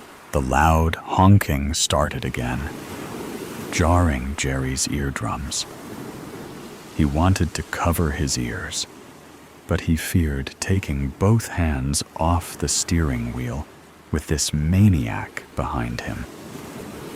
Seeing the small shoulder, Jerry pulled to the right. He ignored the annoying vibrations from the shoulder grooves. Okay, he said, while slowing down. Go ahead and get around me. The vehicle also pulled over, maintaining a close distance to Jerry's bumper. What the? He glanced ahead, seeing nothing in the oncoming lane.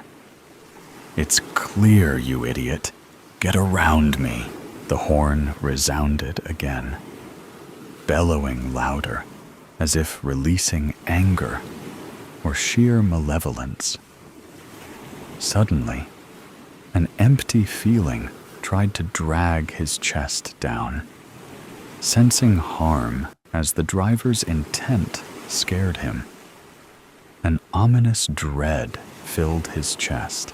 Jerry moved to the empty oncoming lane, hoping the driver would pass him. The truck followed every move. In fact, now it seemed as if the vehicle moved to make sure and get its bright lights into the side rear view mirrors. Damn it, Jerry yelled. What the hell is your problem? He moved back to the correct lane, only to be followed again. Defenseless, Jerry felt nervous and outmatched. Whatever vehicle stalked him, he could tell it was at least 2 or 3 feet higher, like an SUV or oversized pickup. The driver pulled alongside Jerry and flashed its lights at him. It honked again, startling him. You goddamned idiot, he yelled while rolling down his window. You're gonna kill... His voice trailed. The dread froze his mind as he recognized the large black truck from the diner. He barely caught the license plate. EVL 666. Jerry might laugh, but he panicked and hit his brakes hard as the truck swerved in front of him, flashed its brake lights for a second, then sped up. The black truck blended with the night. Brake lights revealed its presence again. Jerry veered to the right while hitting his brakes. This time, all tires left the pavement, and his small truck rolled across the plains. Tumbleweeds and tall grass slammed into his grille and thumped the hood. He crashed through a small wooden fence. Scared, he slowed more. A cow appeared in his lights.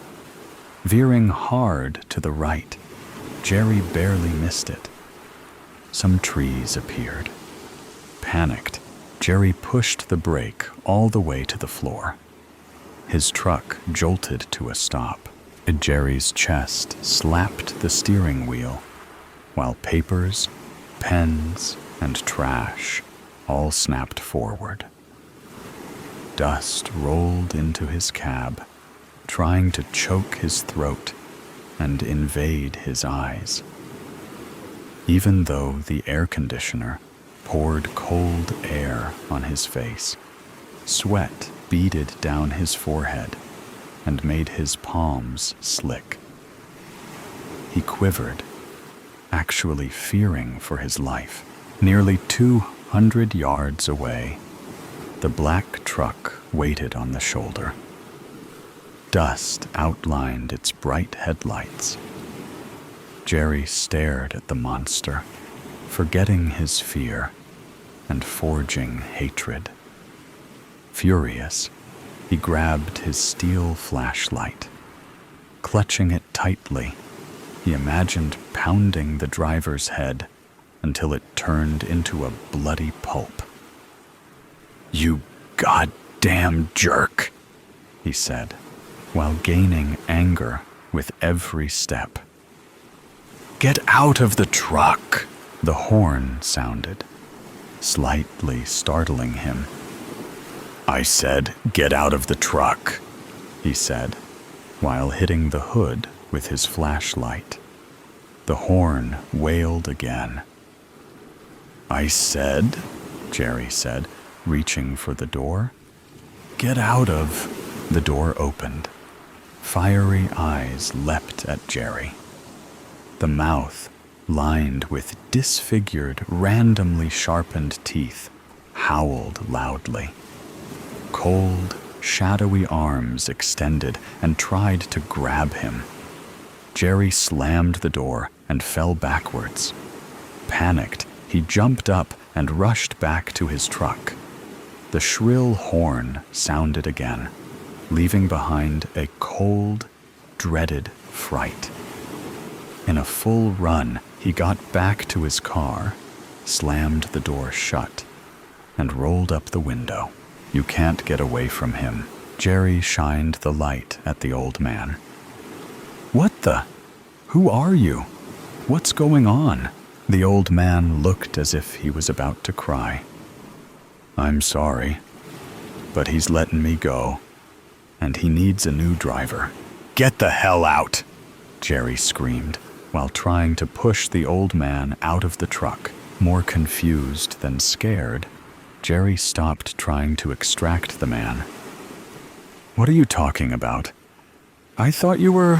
An invisible vice clamped on Jerry's neck.